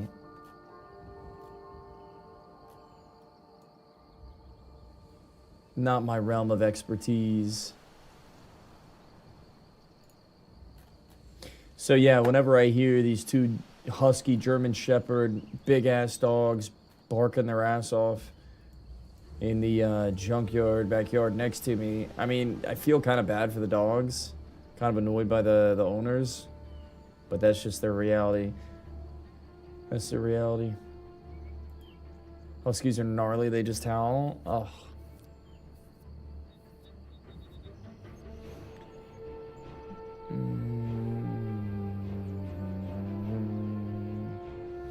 Humans don't deserve dogs.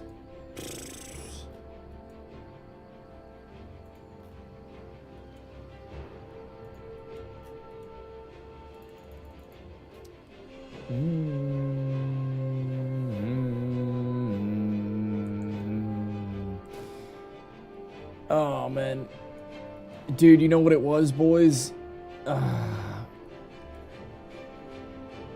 There's no food in the house, and I scarfed down a ton of cheese this morning. Oh, here it comes! Here it comes.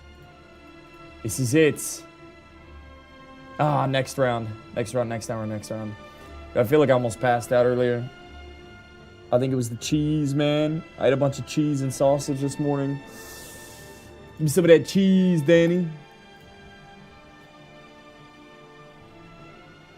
Cheese for it? Dude, I'm just like... Oh. I'm over here drowning.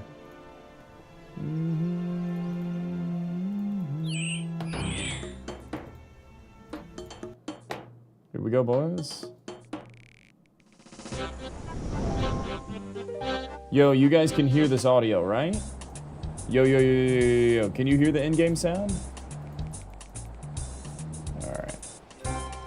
Here it is. Boom, boom, boom, boom. You said it all that you haven't been able to do Huey raids, etc. with the WoW boys? A little bit. A little bit. But, I'm not that hurt by it. Yeah, a little bit because it's what I'm supposed to do. But not really. Yeah, there will be more events. Yeah. Yeah, I'll be missing the next event. I'll be missing the next raid. I'll be missing the next OSRS WoW collab as well. And the next one, and the next one, and the next one. But eventually we'll play with everybody, right, guys? No, I'll get there when I get there, man. It's just taking me... It's just taking me... I don't know why I'm taking this route. Tuned in for the 95 fishing ding. Yeah.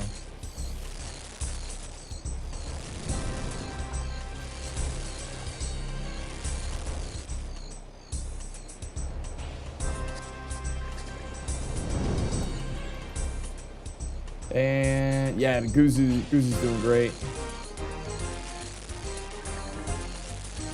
Fine, yeah. That's what people keep saying. I'm just gonna stick to it, man. I'm good, brother. There'll be more events. We'll get there when we get there. I'm not stressed about it. I'm gonna lean into this. Whatever you guys are. My name is Grace Grays, and this is how I hit 95 fishing in old school RuneScape in my first month. There it is, boys. 9-5, 4 levels to go. Wow. That's a good number, man. 95 is a good number. Total level 1008. We were at 1,000 yesterday. We got 27 million XP. 95 fishing, boys. 95 to 96. 96 to 97. I need to endure 2 levels until I get to the worst level there is.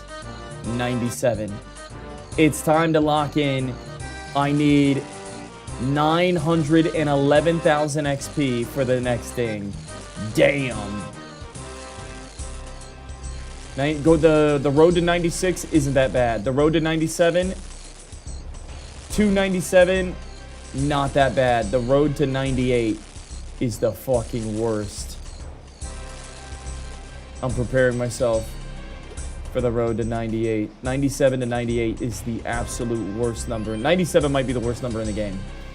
So let's enjoy these next 2 levels, boys, while we can, while they're here. Because pain is coming at 97. 97 is painful, dude.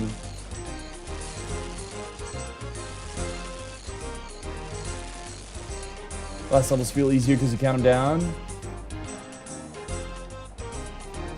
Yeah, I feel like getting off 94 was a big deal. 95 feels great. Ooh, 94 felt like so far away, but now we're 95. Now we're 95.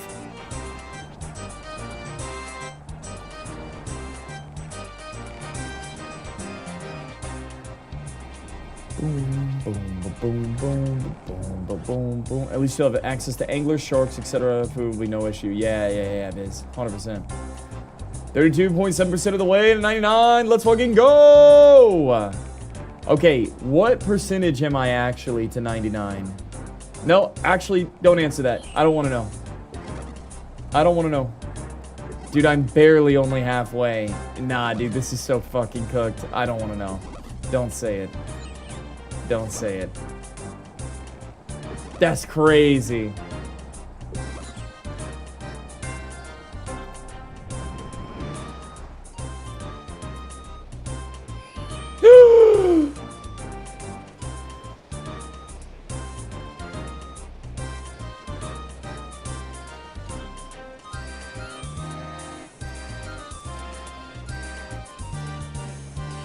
$115 hours to go! Bro, there's no way, man. There's no way. Is this what the game is all about? Go do barb fishing? Oh, I know, man. I have to. I have to do something faster. Just stop eating karamba worms anyways. I do need that.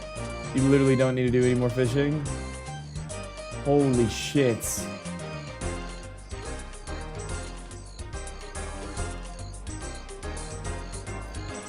Why fish though? It's just it's pointless now? It's not, brother.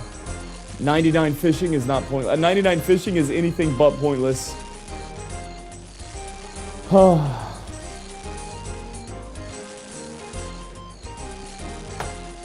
Do I have 6,666 rewards? Stop at 6,700 rewards and let's go? No, dude, no way. Fished away his sanity. Just like, dude, if I don't get 8K, okay, if I don't get 99 fishing, my word means nothing. If I stop at fucking 6,700 permits, dude, that's like every time I worked out in athletics and I just stopped before the end of the gut quarter. Every time, you know, which I did this in school. I never fucking finished my work. It's probably why I always got C's. Brother, you have to finish what you start, or else you'll never get anything done in life. No, I swear to God, dude, I'm not even kidding. Like, I know it's some weirdo shit. You guys are like, dude, Grace, it's not that serious. It's just content. Bro, it is that serious. I've already burned a month of my fucking life away at 99, at this goal to do 99 fishing. If I stop now, I don't think I could live with myself, bro, to be honest with you. I wouldn't be able to live with myself. I wouldn't be able to wake up in the morning and look in the mirror if I stopped right now. I wouldn't. It's not the fish you catch that makes fishing worth it. It's fishing up. It's fishing up the responsibility. It's fishing up. Stick to what you say. It's fishing up. Keeping your word. Fuck! Chernobyl, make fun of me one more time. See what happens. One more time, motherfucker. 4 more levels and we're so free. Imagine putting yourself through hell. Imagine putting yourself through hell so you can experience what heaven feels like. How about that? Have you ever thought about that? Did Grace quit WoW? I did, Ashley. HR Ashley, it's over. You gotta know pain. You gotta know pain and no pleasure.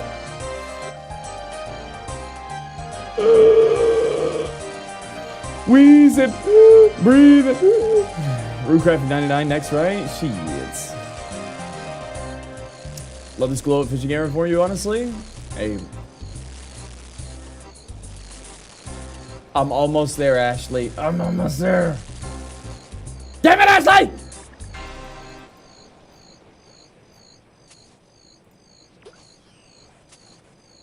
I'm losing my mind right now, Ashley. This isn't a time to be logical or supportive, Ashley! Go in the bear, go in the bear, go in the bear! Fuck! Ashley with the prime! Come through! Oh, man. Ashley, I'm going through. It's not a bit. It's not an act. Yo, does anybody think this is fake? Does anybody think that I'm...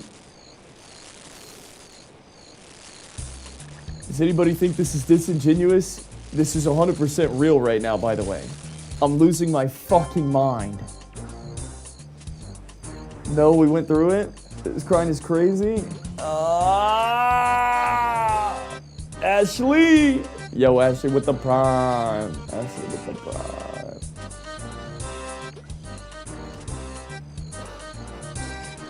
I'm sick. I'm tired. My life has come to spending the last month on stream, sitting on my ass, farming Temperance 8 hours a day, saying the same shit for a month straight. It's crazy, dude. It's crazy. I'm actually so sad. I'm sweating thinking about it. I might actually break down in tears. Give it another 5 minutes.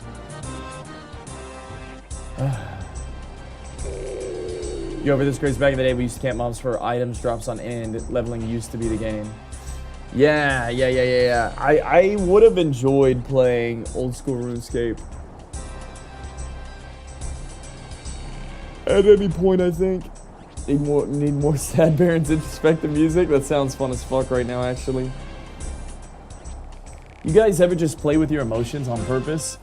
Whenever you're about to have a breakdown, does anybody else just put on like sad, somber music just to make yourself cry for no reason? Yeah, you guys ready for this shit? Else is a waste of... What is it?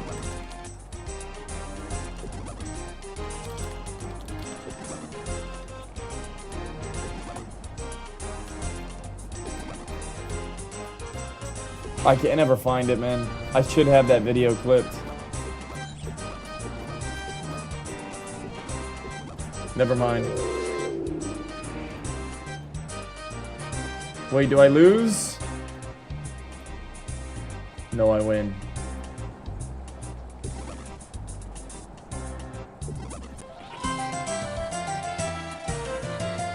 God, I'm tired of the internet. Time to escape. Yeah, man. Grats. Grats, brother.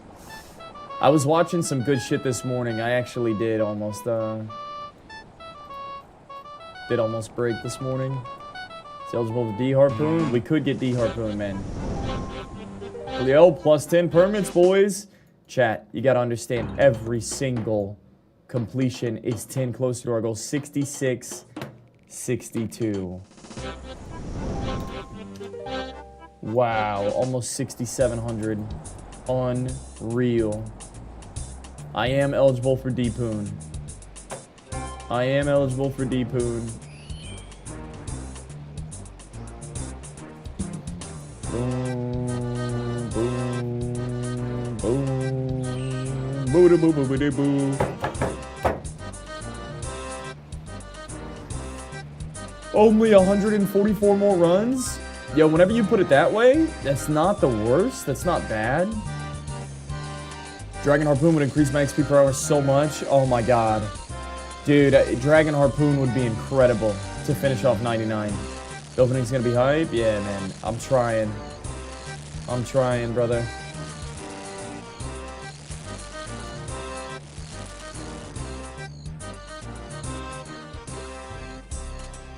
I'm trying to get there ASAP.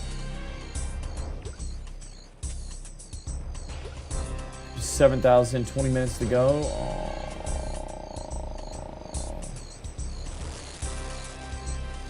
You're clinically insane.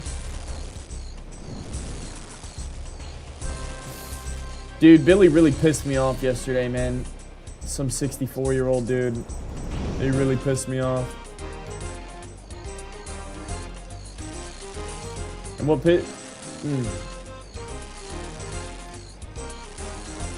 It pissed me off that I wasn't able to talk to Billy. Chernobyl, I swear to God, I'm about to ban your bitch ass. I'm about to ban your bitch ass right now. Let him know.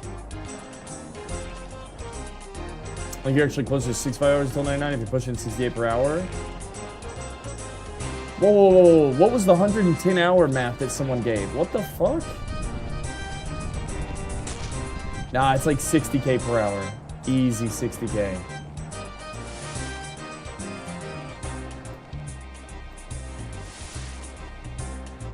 While we're locked in, grinding.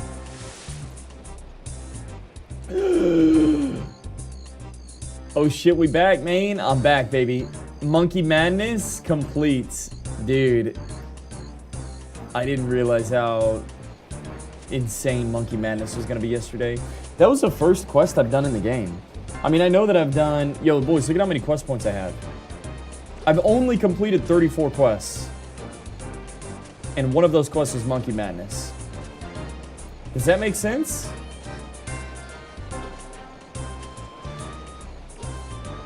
You're doing Temp Rush to 99? I'm doing Temp Rush to 8,000 rewards, brother. I'm less than 1,500 rewards away.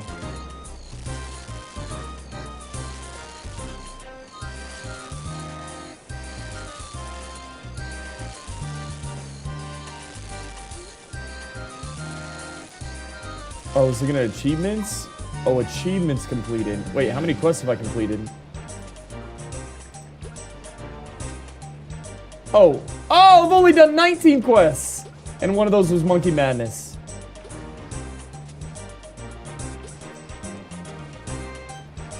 Are they? Yeah, 100%. I love questing. I know some people absolutely hate it, but the storyline is so good. I would be one of those guys. Believe it or not, I didn't sleep since your last stream. I've been working on my VTuber model, and now I'm pickle. Yeah, I would take like a 90-minute nap, man. That's what I would do. I would take a 90-minute nap. That's what I would do. But don't pass out for 8 hours. Watch you do tip rust while I'm doing tip rust after while it hits you hard, man. I want to cry. I just want to cry.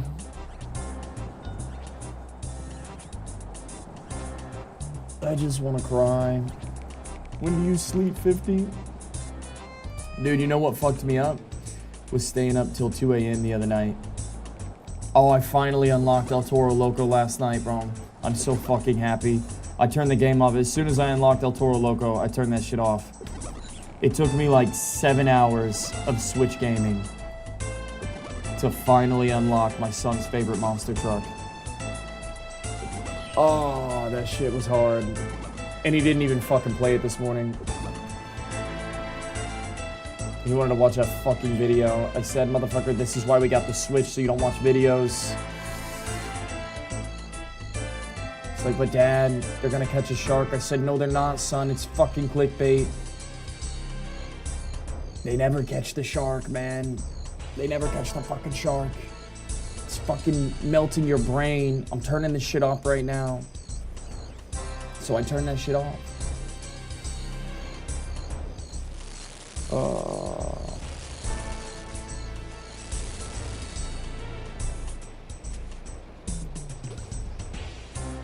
Whoa!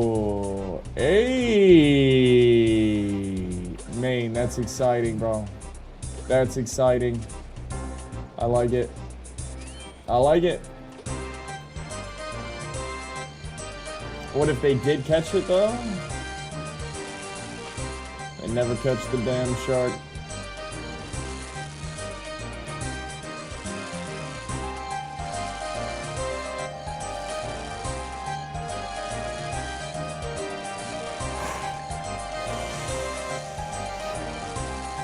They never catch it. Boom, boom, boom, boom, boom, boom, boom, boom, boom, boom, boom. Get some coffee, bro. I've had like 2.5 cups of coffee. Okay, so I think I fucked up. Yo, this might be a hot take, I've been drinking so much water this morning. I almost passed out earlier. I'm not even kidding. I never drink water on stream. I've been feeling so bad the last couple days. I resorted to drinking water, and I actually feel worse.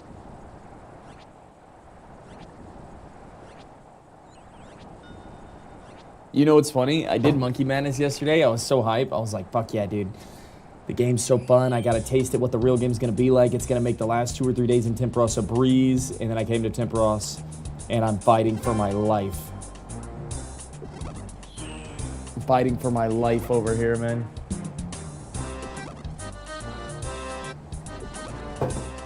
Nothing feels better than working on a task all night and getting done. Ain't that right, Grace? Sure would be nice.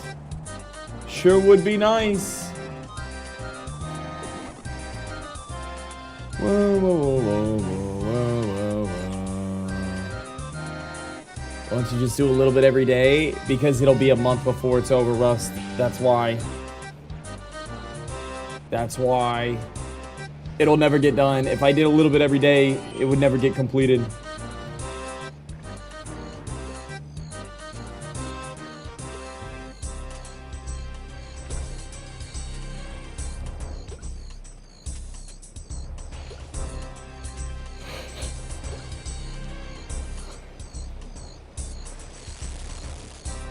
One month isn't that long.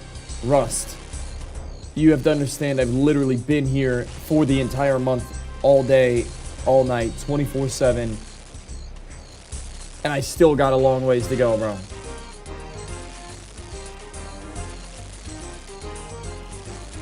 If I did a little bit every day, it would take like 2 months to finish this. You've been around? Dude, I can't, man. I can't. I just want to cry, boys. Wheezing. We gather up the boys, do a couple hours together. Oh, like Temperos group runs? That could work. That could work.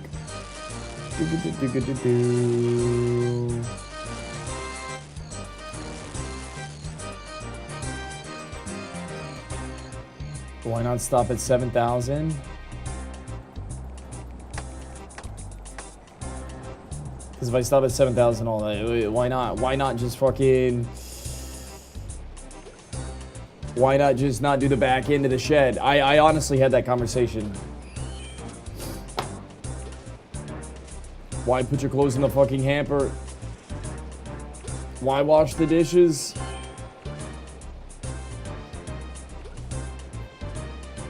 Why park in the driveway? Maybe just park in the fucking grass. Fuck! I don't know, man.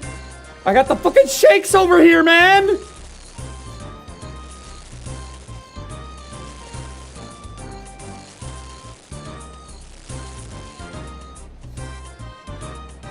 You have to solo temp for the best rewards? Yeah. You want to see a group temp? Gray's gonna feel so bad when he gets all the rewards in the first 1K. Nah, dude. If I get Dragon Harpoon and Pet in the first 1K, I don't give a fuck, dude. As long as I get them, I'll just celebrate after that. Oh man. Oh.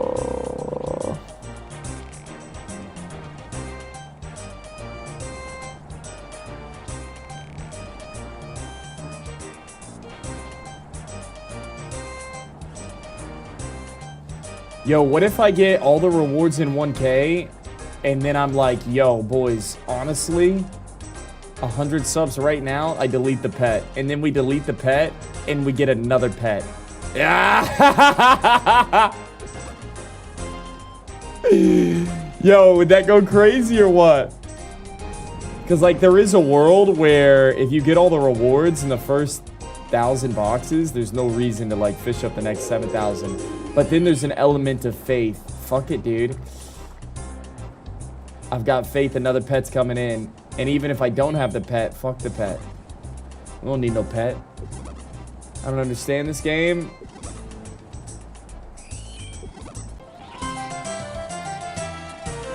Lurler. Lurler.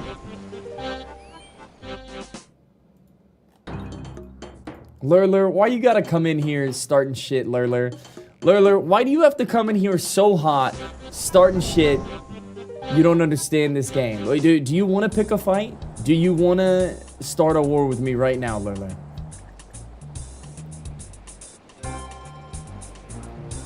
Are you talking shit, Lurler? Grace doesn't understand it either? Just help him understand. He doesn't want to understand! Listen, providing... Don't fall into his fucking trap. That's the point. He's activated his trap card. Bitch ass Lurler comes in here, spouting out he doesn't understand this game. He doesn't want to get it.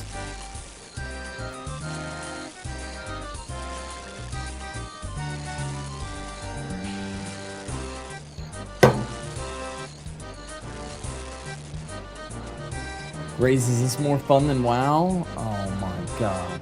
Does it look like I'm having more fun than playing WoW right now?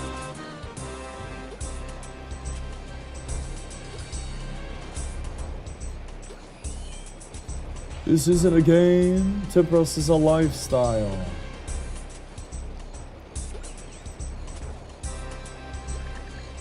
He's taking the path of most resistance.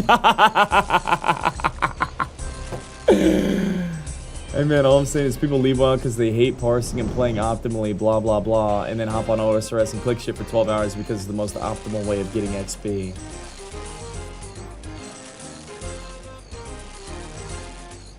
Huh? People leave WoW because they hate parsing and playing optimally. Right. They've got beef with WoW. I understand. You haven't lost me yet.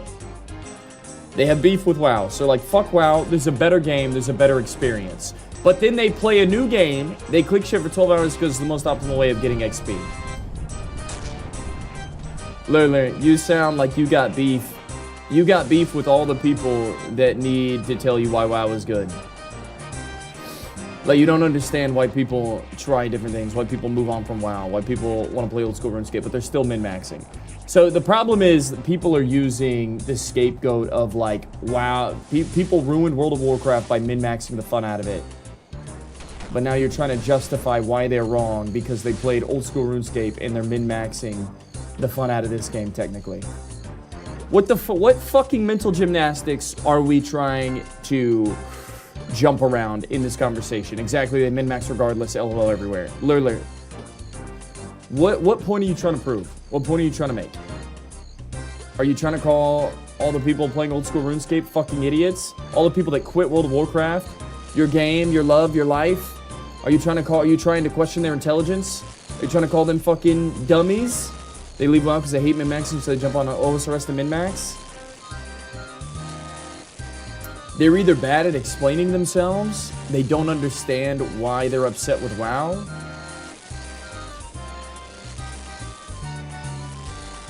or they're just looking for something different to do. And you're caught in the middle. You started out this conversation saying you don't get this game, but now you're just trying to explain your point of all the WoW quitters are fucking hypocrites to justify your love for the World of Warcraft, the game that you didn't quit but other people have quit. I don't get it, Lurler! What point are you trying to make, motherfucker? What kind of conversation are we having over here? I knew you were coming in with some bullshit, dude. I knew it. As soon as you came in, I knew you were coming in with some bullshit. I fucking knew it. I tried it, and then PP was like, help him explain. I said, no, this motherfucker doesn't want to explain. He doesn't want to learn. He doesn't want an explanation. He doesn't want to get it. He just wants to talk some shit. Well, I hope your day's better, Lurler, because I ain't fucking living. I'm stuck here. You are. Get the fuck out of the stream. I'll see you next month. I'll still be here, okay?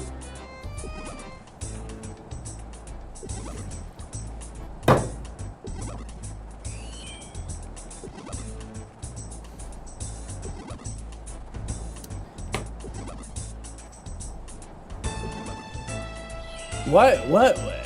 Are you mad because Ompi's playing OSRS? Are you mad that the fucking raid lead is playing OSRS now and not WoW? Where did this come from, Lurler? There wasn't a problem a month ago, now there's a problem.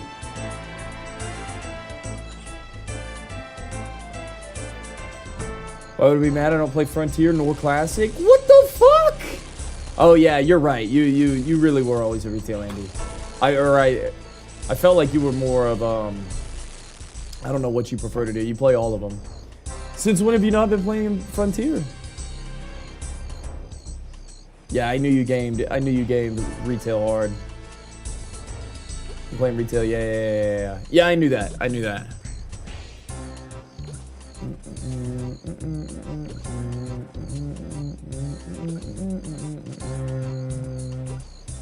Quit like a week ago. I hate that community.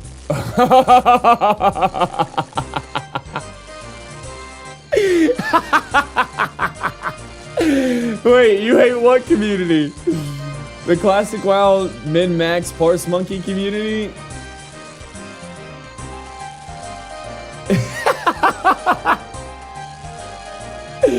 What the fuck? Where is this conversation going, man? Literal bitches. I hate Frontier 2 people.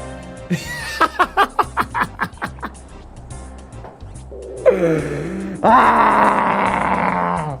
What is happening? What is happening? That's funny as fuck, dude. Look, dealt with 1,000 Let's Merge Frontier and Front 2 combos and lost it. Ah, dude, I'm losing my mind. Oh, man. Give this guy a mic. I do wish we had Lurler and comms right now, to be honest. Lurler and comms would be good right now. Alright.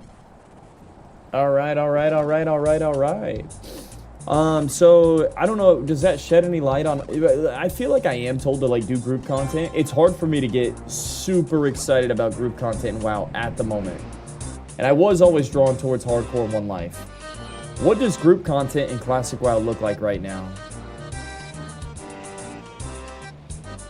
What does group content look like in OSRS? You know what's crazy? It's like there's groups for everyone, for everybody. Like if you want to play with skillers in old school RuneScape, there's skillers in old school RuneScape, right? There's communities for this. If you want to level in WoW, there's levelers in WoW. If you want to raid in WoW, there's raiders in WoW. You can definitely plug into those groups. What's the point of OSRS? I don't understand the end game. I need an end game. Okay, so maybe you really do want to like know what OSRS is all about. I don't know, bro. What is the end game of OSRS? I feel like if you're looking for an end game of OSRS, there is one. I don't know how to give you the correct response, but for me, what's worked most of the time is, which actually, I don't know, which is probably why I'm fucking dying right now. But my philosophy is like, yo, if you're logged in, you're having fun, congratulations. Are you logged in? Are you having fun? Are you playing the game? Yes? Keep doing what you're doing. Are you logged in? Are you having fun? No? Then why the fuck are you playing the game? Which is weird, because now this is why I think it's like pulling teeth right now, because I'm having fun. I was having fun the first month, but it's been painful recently. But I set out a goal. I said I was going to do something, and I'm following through with it, which is fun in its own way. But now I got to finish it.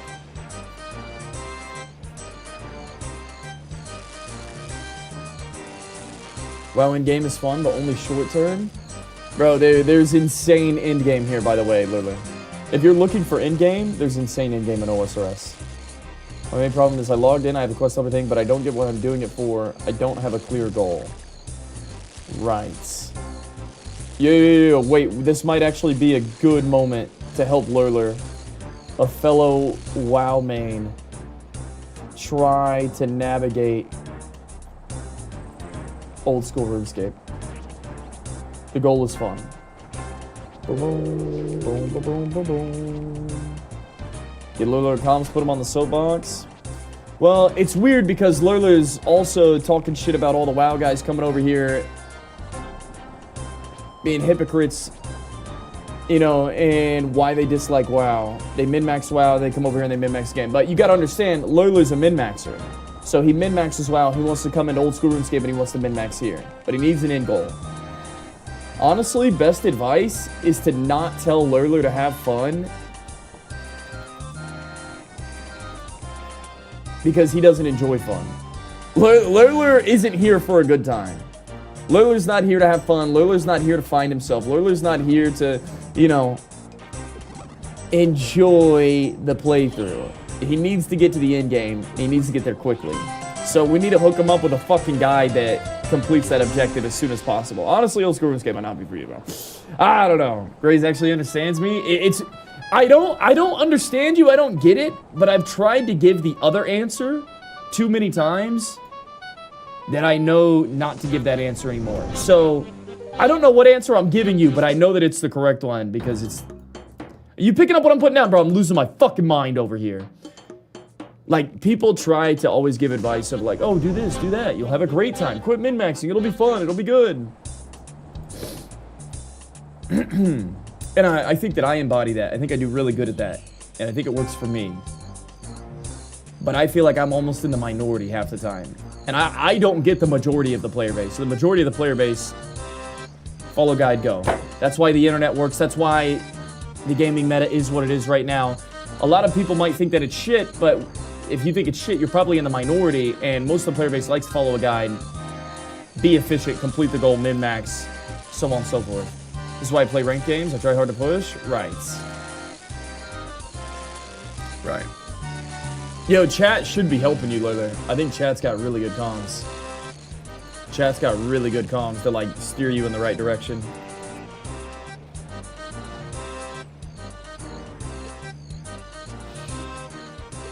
You have to find a goal for yourself. If you can't do that, you'll never like the game.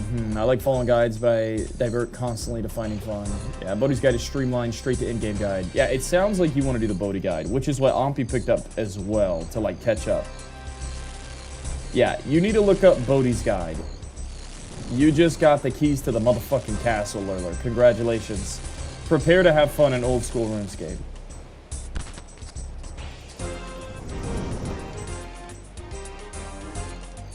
It's that boy Goaty.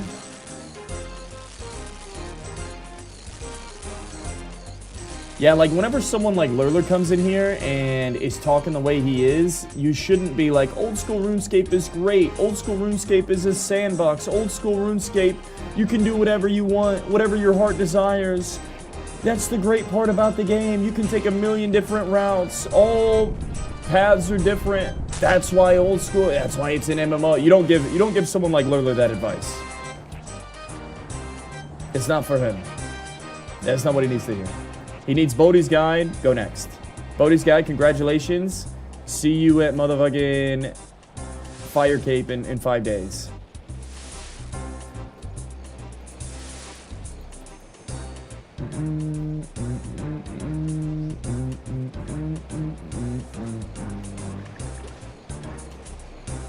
Bodhi's restarted Iron Man's and Hardcore Iron Man's at 20 different times the end game. Wow.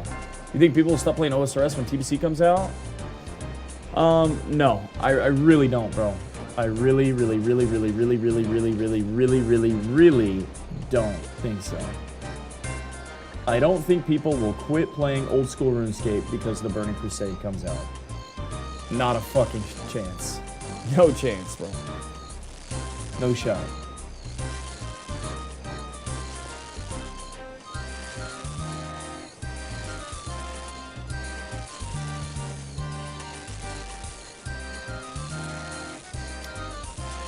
You're prepared 1 month for Mob and hasn't even played it.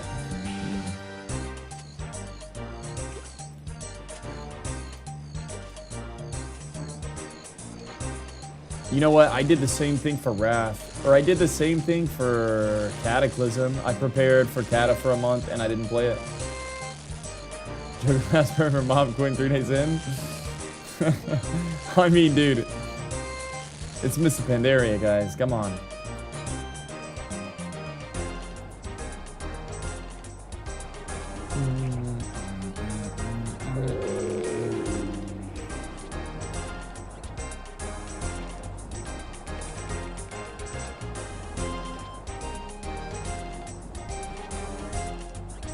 Airfresh, I leveled a Warrior and locked to 60, never touched him again. Yeah, man, it happens. Warrior lock sounds like a hot combo.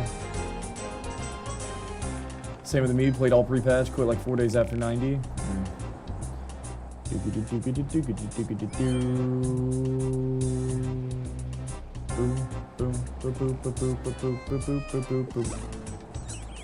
need a good AFK game too, so this works. Hell yeah. Yeah, I think you'll like it, Lulu. I think you'll like it. I'm glad that we came to terms. I'm glad that we had a fruitful conversation here. You feel me? I didn't have a lot of faith. I didn't think we were gonna get there, but we made it. We made it. See you on the other side.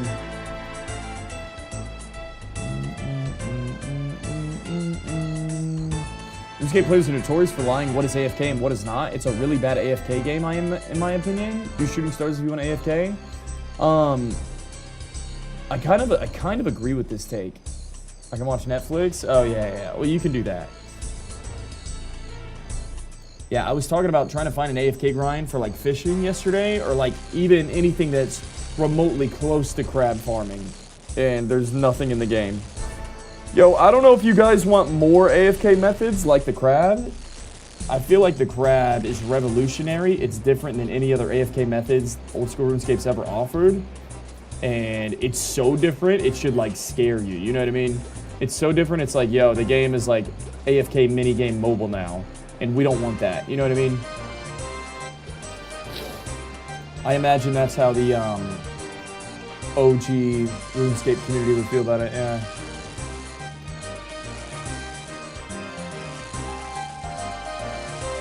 Crabbing is extreme for AFKing, yeah. Having a crab for every skill would ruin the game? Right, that's what I'm saying. I can tell. Yeah.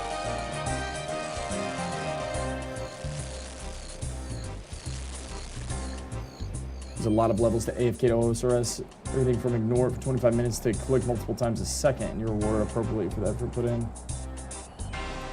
No, the crab is OP, bro. The crab is OP that I can level defense, ranged, strength, attack, HP. I can level 5 fucking stats to be OP and get into the end game. While I'm at work, while I'm taking a shit, while I'm at home, you know what I mean? While I'm sleeping. It's OP as, the crab is OP as fuck, dude. Hot take, the gym crab is introduced to get players to get higher levels to bring in tons of new in-game content and continents. Yeah, no, I don't think it's a hot take at all. It sounds like that's their plan, and it looks like it's working. It looks like it's working. Crab was a great addition. Alternatives previously were dog shit. Yeah, and I like that it's focused on getting your combat defense stats up so that you can play the in-game. It makes a lot of sense.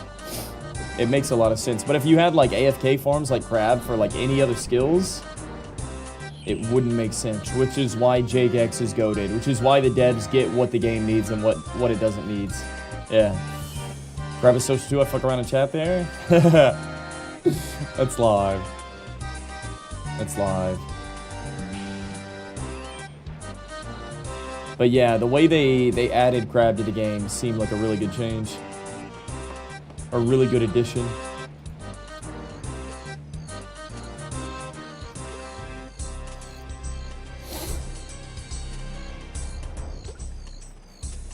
I think the next map area will only be accessible via sailing. Ooh.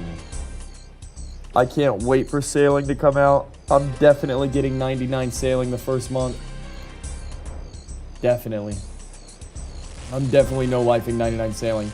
That'll be my next 99. I'm going 99 fishing, 99 cooking, 99 fire making. I'm playing the game until sailing comes out, and then I'm just sailing. And then I'm just sailing. You decided what RuneScape religion to follow? No. I haven't made it there yet.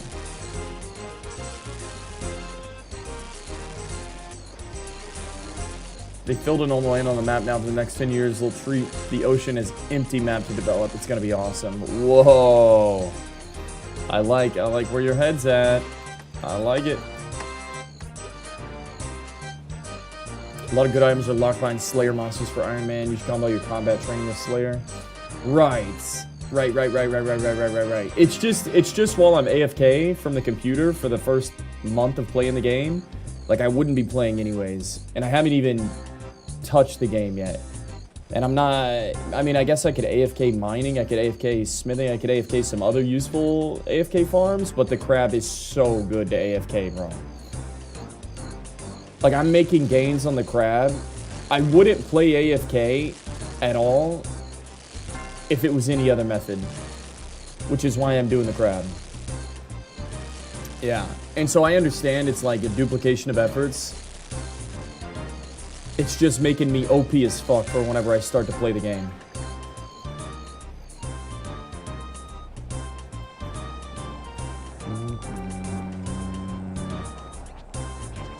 You train Slayer way faster with higher combat stats than starting with low stats? True. Okay, so what you're saying is if I'm OP, I'm going to complete the Slayer task faster, and it won't make up the time spent on crab, but honestly, it'll keep my morale high. I'll get the tasks, I'll get the objectives done quicker. It'll be more fun to deal more damage. I think crab is good, man. I think crab is really fucking good.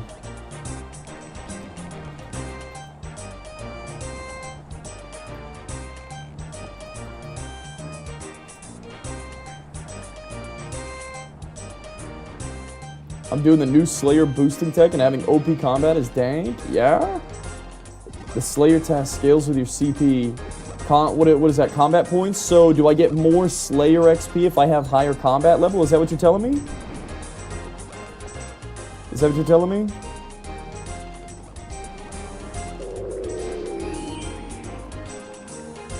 You'll also be able to do higher level Slayer master tests instead of doing low shitty level tasks. Yo, that's poggers. Access to better Slayer tests to get better XP. That is worth it. No? Bro, that seems so worth. Higher combats equal more Slayer XP an hour. Yeah, that seems super fucking worth.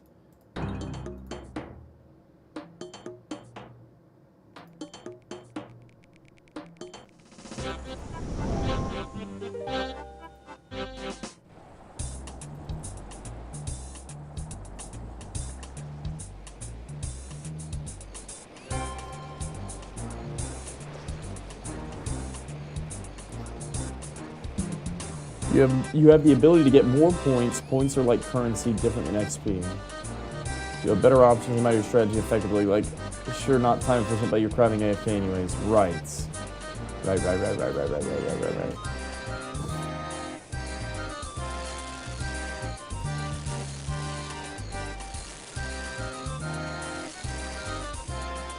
You think anyone on the mainland knows you're stranded here?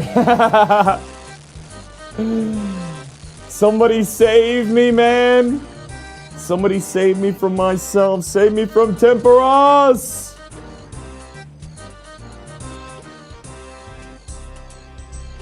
Wilson!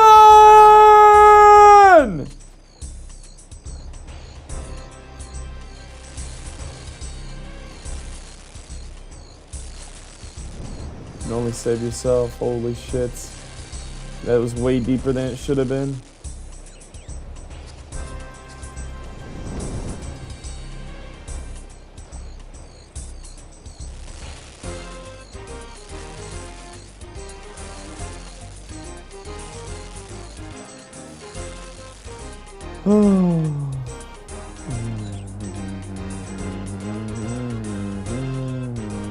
What 99s after cooking? Sailing. Yo. It makes so much sense in my head. 99 sailing. 99 sailing is the next 99.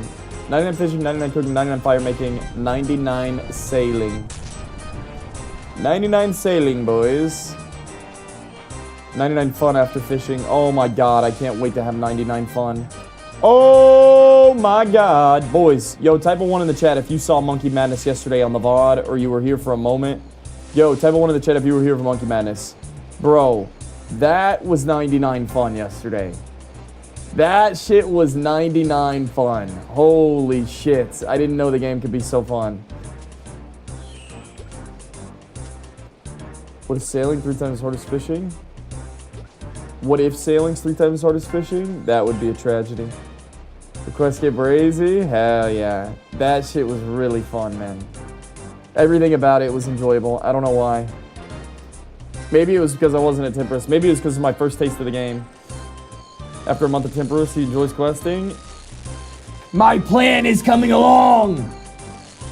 Just as we intended, my master plan.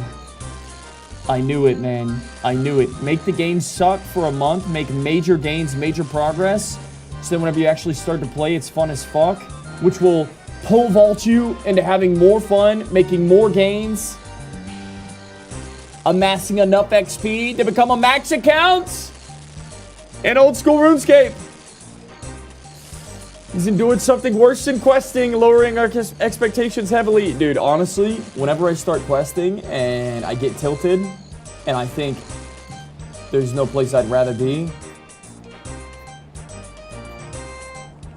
I wish I was anywhere but here right now. I'll say, scratch that. I've been at Temperance for a month. You will get tilted. I get tilted. If we can do 99 fishing, 8,000 permit rewards, we can do anything, boys. We can do anything. Go to the other side of the island, mix it up. I wish, bro. I wish it would send me to the other side. Questing's so tedious. Okay, what if questing... What if I have all the teleports unlocked and max combat and, like, all this shit before I start questing? Is questing still tedious? I feel like it's going to be more fun. You need to get fairy wings before you start questing? 100%. Yeah. I've got Graceful set on. I got Glider teleports. I got the Tree teleports. I'm going to get Fairy Ring teleports. I got Arduin teleports.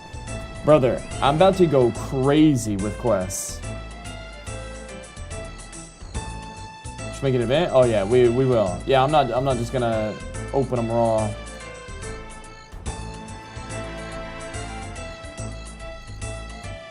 I'm gonna have 83 construction. Questing's only tedious if you do tons in a row instead of swapping to do other skilling or smaller bosses. You knock out like 20 quests in a day and do one a day in a week and it's not so bad. So I was thinking about doing a 24-hour questing stream just to test my mental fortitude, just to test our stamina, just to test our fun per hour, and also I need to do like 24 hours. Do you think I could survive a 24-hour questing stream? With max teleports, max player housing, max food.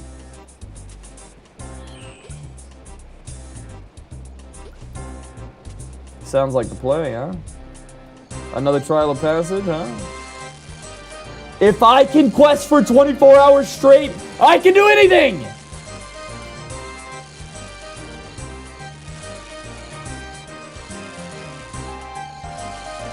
You knock out so much content in 24-hour quested.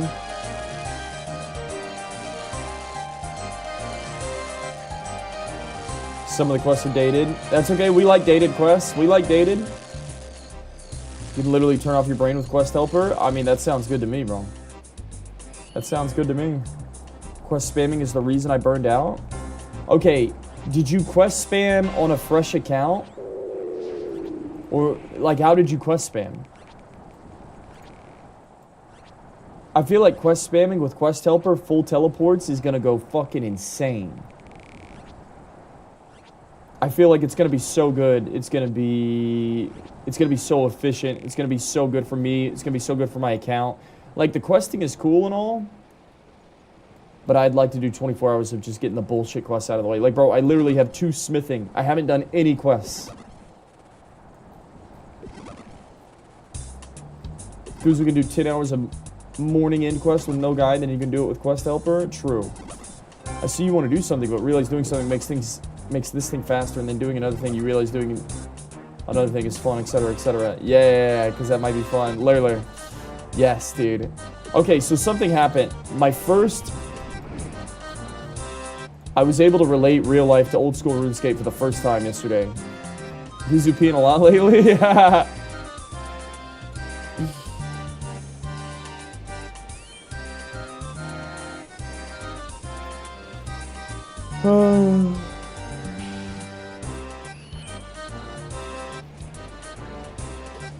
The rewards unlocks XP from quests, get a dopamine hit, make it worth. Yeah. Dude, I ate a bunch of cheese. So give me some of that cheese, Danny. I think I'm about to die. Yo, boys, if you're lactose intolerant and you eat a bunch of cheese, does it make you feel like you want to pass out? Like, does that sound like a regular symptom? Because, like, bro, there's no reason why I feel like I need to pass out. I'm about to go. I gotta go badly.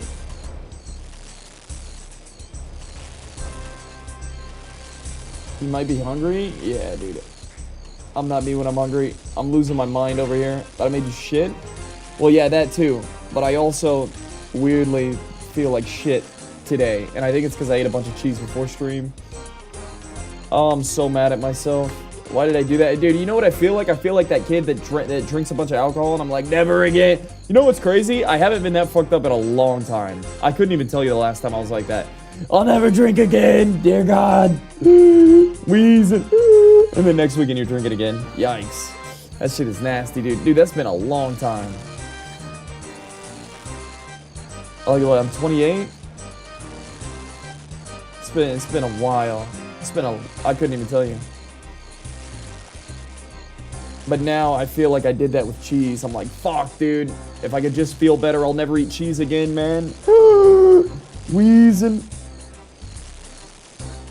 Couldn't tell you I'm not nerfed by God. You know what's crazy? I wasn't nerfed by God either. But by the time I was 21, 22, and I was eating Hamburger Helper, you know, for a couple months in a row, I realized something's not right. You know what I'm saying? I was like, bro, every time I eat Hamburger Helper, I can't get out of the bathroom. You know what I'm saying? Like, dude, what the fuck what's going on? You know what I'm saying? Well, come to find out, Hamburger Helper needs like half a gallon of milk in all their fucking recipes. I couldn't tell what the hell's going on. I'm drinking half a gallon of milk every time I eat dinner. Not eating dairy wouldn't be worth living.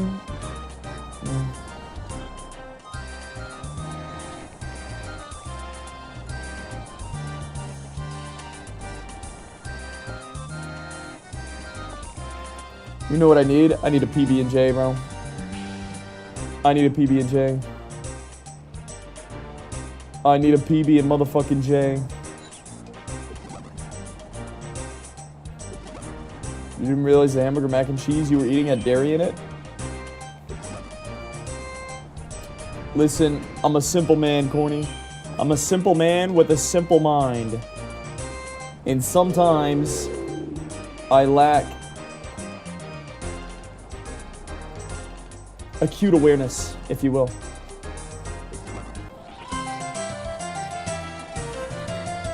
Every time I pull up the stream, I get a kick of motivation because if you have the focus on 8,000 tickets, I can mud drywall. Brother, I'm almost there. What am I at? 6,700, yes! 6,700 rewards. All right, I'm going to make a PB&J on that, boys. I will BRB 2 seconds. It's PB&J time.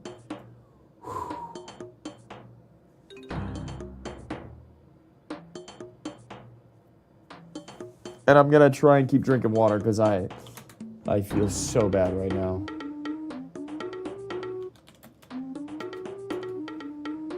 I'm sorry, man. Give me 2 seconds.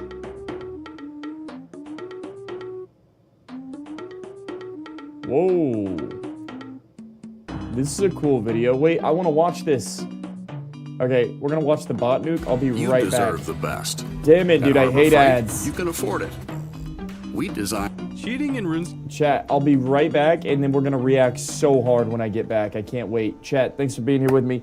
Yo, sorry if I'm not like the greatest company. I'm trying, man. I'm 6,700 rewards, 1,300 rewards away. I'm gonna go make a PB&J. I'll be right back, and we keep gaming. I'm gonna get U-Block Origin right now. U-Block Origin.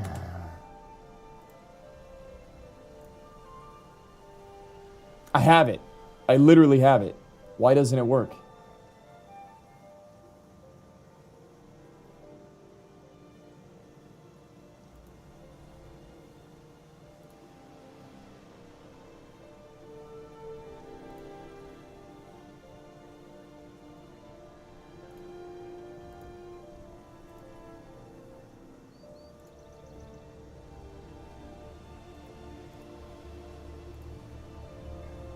They don't have it on Chrome anymore? Did they get rid of uBlock Origin on Chrome?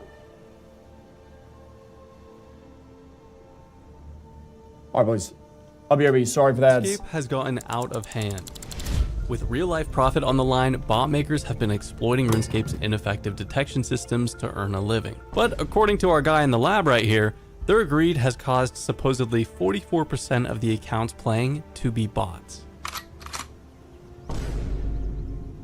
This is way too much. Even Modash himself has chimed in talking about the damage they cause. A lot of people have said there's been a bot nuke in old school RuneScape. And while I have seen a lot of evidence of bots disappearing, only some spots have been nuked. So by the end of this video, you'll see my brand new proposal to Jagex to completely nuke the money-making bots for good, and how I got banned on Reddit for posting about it.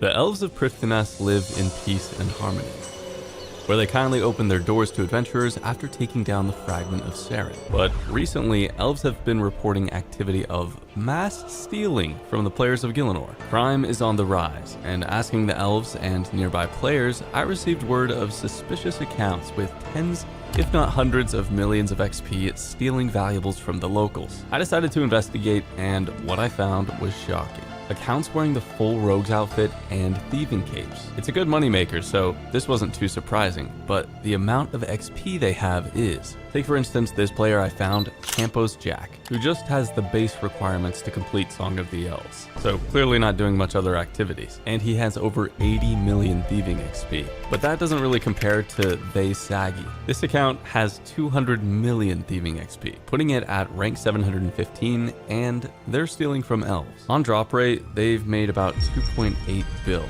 but who knows how many more pickpockets they've done past 200 mil, and that's just one account. Now I'd have to hop a few worlds to find these accounts, but they're pretty much on every second or third world. The hourly profit of these bots is about 3 mil an hour. I couldn't find any particular pattern as to these accounts' total levels. The only similarity I found were absurdly high amounts of thieving XP, and their unwillingness to have a conversation with me.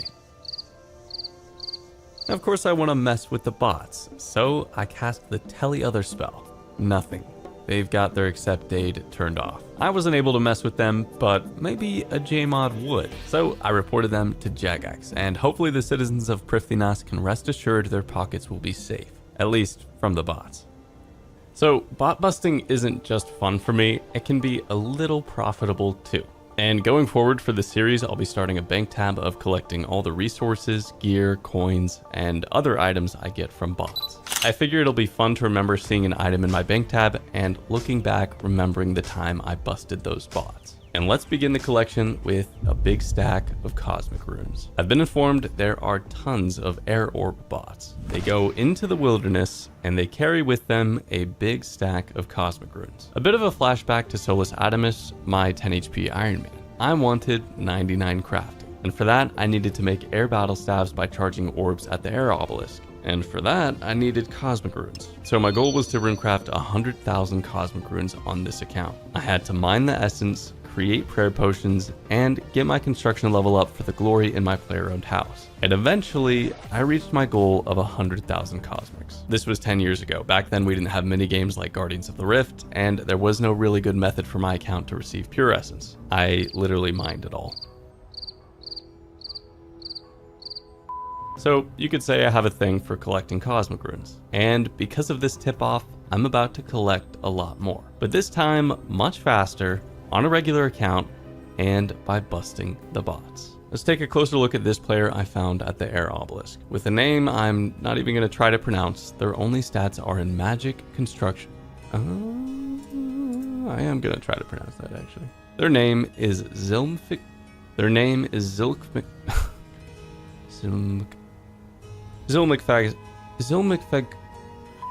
Zilmfig SAS 7 only has stats in magic, construction, and runecrafting. But this screenshot was taken 3 weeks ago. How's this account looking now? They've gained 6.1 million magic experience. Air orbs provide around 40k magic XP per hour, so this would mean the account has been running for about 155 hours. Crafting these air orbs, they've netted around 70 mil. And that's just one account. I found many of these accounts in almost every world, and luckily, I have just the account for the job. I think I'm lagging just a little bit, but that doesn't save Rasipitibin. Okay, my first items in my collection. I wish getting Cosmic Runes was this easy and fun 7 years ago on Solus Animus.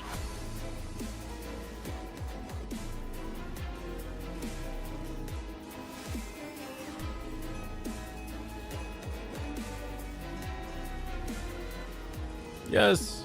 And with that kill, I claim a stack of over 1,000 Cosmic Runes. And if I want to take a break from killing the bots, I can just stand here with a PK skull, and most of these accounts will just teleport away. So even if I'm not killing them, the bots are still being disrupted. At the end of it all, I ended up PKing over 10,000 Cosmic Runes from these accounts, totaling to a bit over 1 mil in runes. Oh yeah, and the account with over 8 million magic experience that avoided bans for so long, well, they're now banned. In fact, all of these accounts are now banned. Another win for the bot busting, and my new bank tab.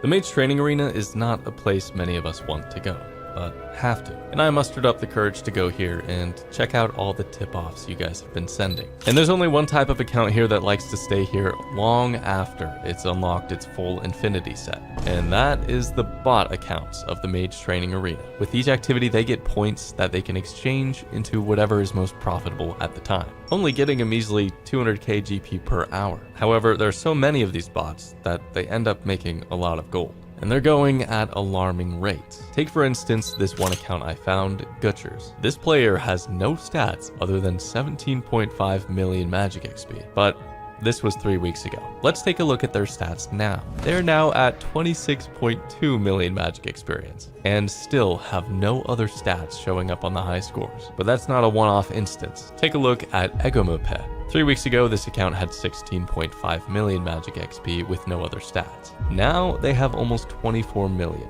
And these are just 2 of the many accounts I found while investigating. And they have Accept Aid turned off, and they don't go to PvP worlds. So, you know what happened next.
After reporting, some of them are still around. This one reaching close to 40 million magic experience. With current prices, assuming they bought Master Wands the whole way, they would have made 167 mil. And that's just one account. So I'm not sure why these accounts aren't getting banned, but hopefully Jagex can do something about these accounts soon. I was just thinking, ever since Monkey Madness 2, I haven't given Gutanath a visit.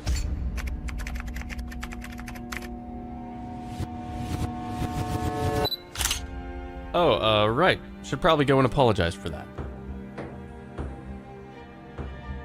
What are you doing here, puny hit? Wait, you're the little runt that killed Keith. Okay, listen, that was a long time ago, and the residents of Apatol convinced me I had to, or they would kill me. I should bash you, human, but I won't. Recently, weird-looking humans have been entering my caves. Okay, well, if you let me enter, I'll check it out for you right away. Oh, Gutanath has a bot problem. Blue dragons in Gutanath can be accessed after completing the Watchtower quest. The bots will complete the Watchtower quest with no other real stats, and they choose this location as it's not often visited by regular players. Even during the quest, you're in an instanced area of the dungeon, so unless you're vigilant, you won't see the bots. Based on this investigation, these bots will kill anywhere from 60 to 70 blue dragons an hour, netting up to 250 to 300k per hour. Not much, but these bots have been here for a while. Take for example, 2 Eros Grot, with over 24 million ranged experience. Just from a few minutes of world hopping, I found tons of these accounts, all with very high ranged experience. And I've got to do something about these bots, or the chief is gonna crush me into dust.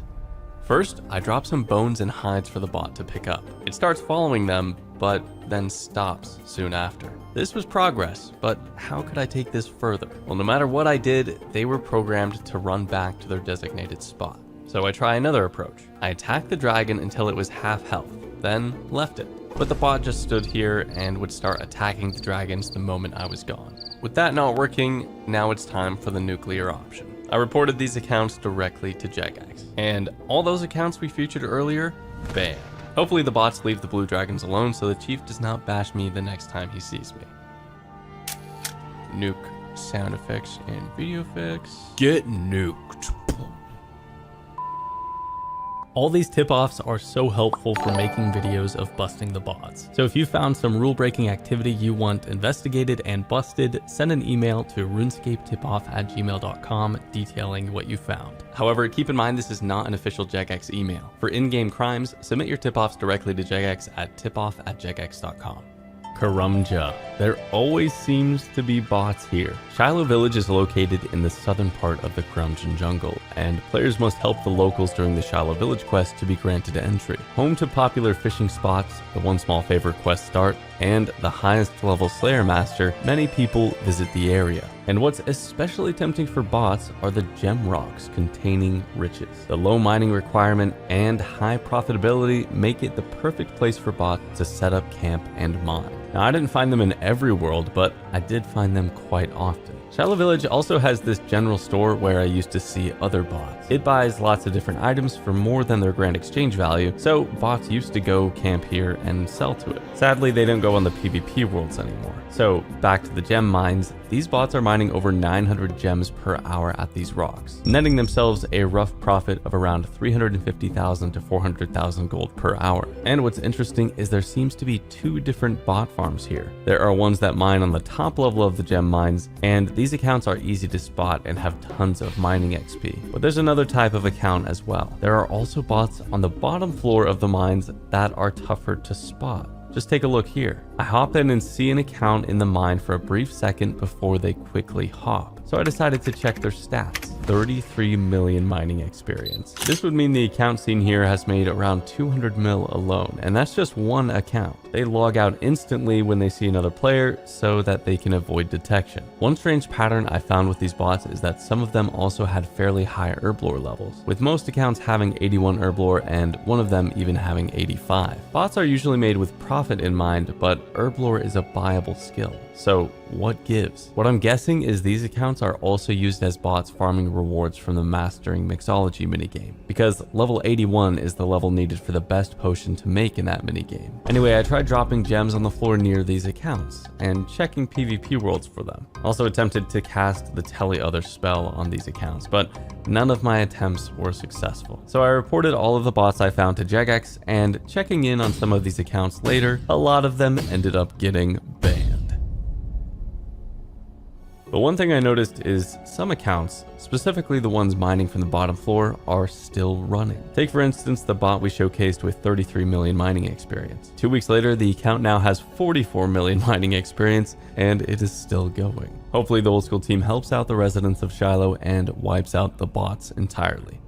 The bot nuke is not complete. They're still around, so I've spent the better part of the last week refining this idea to give the bots the final blow. If you want to read more about it, I've linked the document in the description. And of course, if you have any critical feedback whatsoever to this idea, let me know in the comments, because I've been editing this document a lot with your suggestions already, and I've addressed every loophole I've seen so far. I made a graphic of this document and posted it to Reddit, and for some reason, I got banned. I don't know if I was mass reported or what, because this has never happened to me before, but my goal is for Jagex to see this idea. I submitted an appeal and did get unbanned in the end, but if I was mass reported by bot makers, it means that this really is the ultimate bot nuke. I am sick of the bots, and I know you are too. So please leave a like and let the JMods know if you support this idea.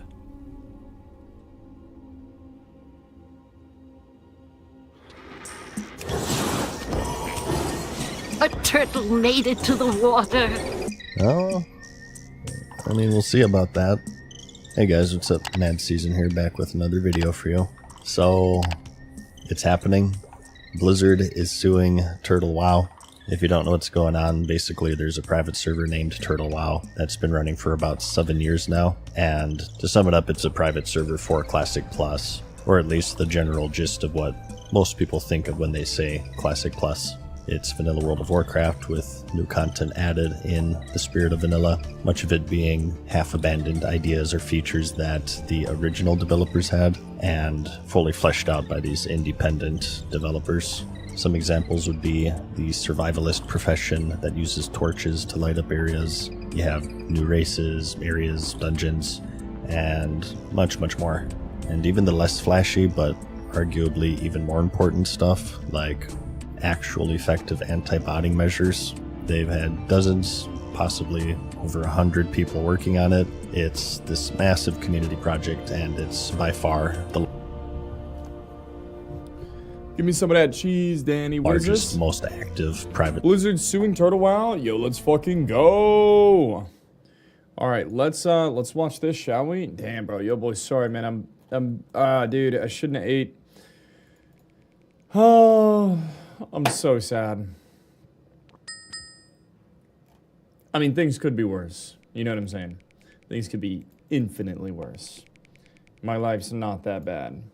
But whenever I'm at Tempress, I need to set myself up for success as much as possible. You know what I'm saying? If I'm gonna fucking grind Tempress for 8 hours, I need to maybe not eat a bag of cheese before I start. Because there's nothing else in the house. I'm a fucking idiot. You know what I'm saying? I need to set myself up for success. I'm dying over here, man.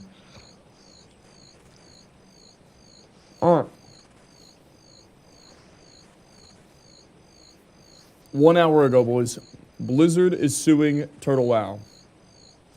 Mad Season's take.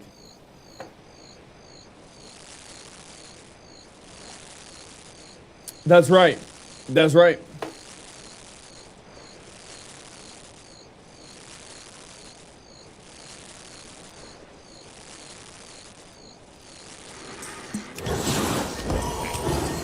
A turtle made it to the water. Oh, I mean, we'll see about that.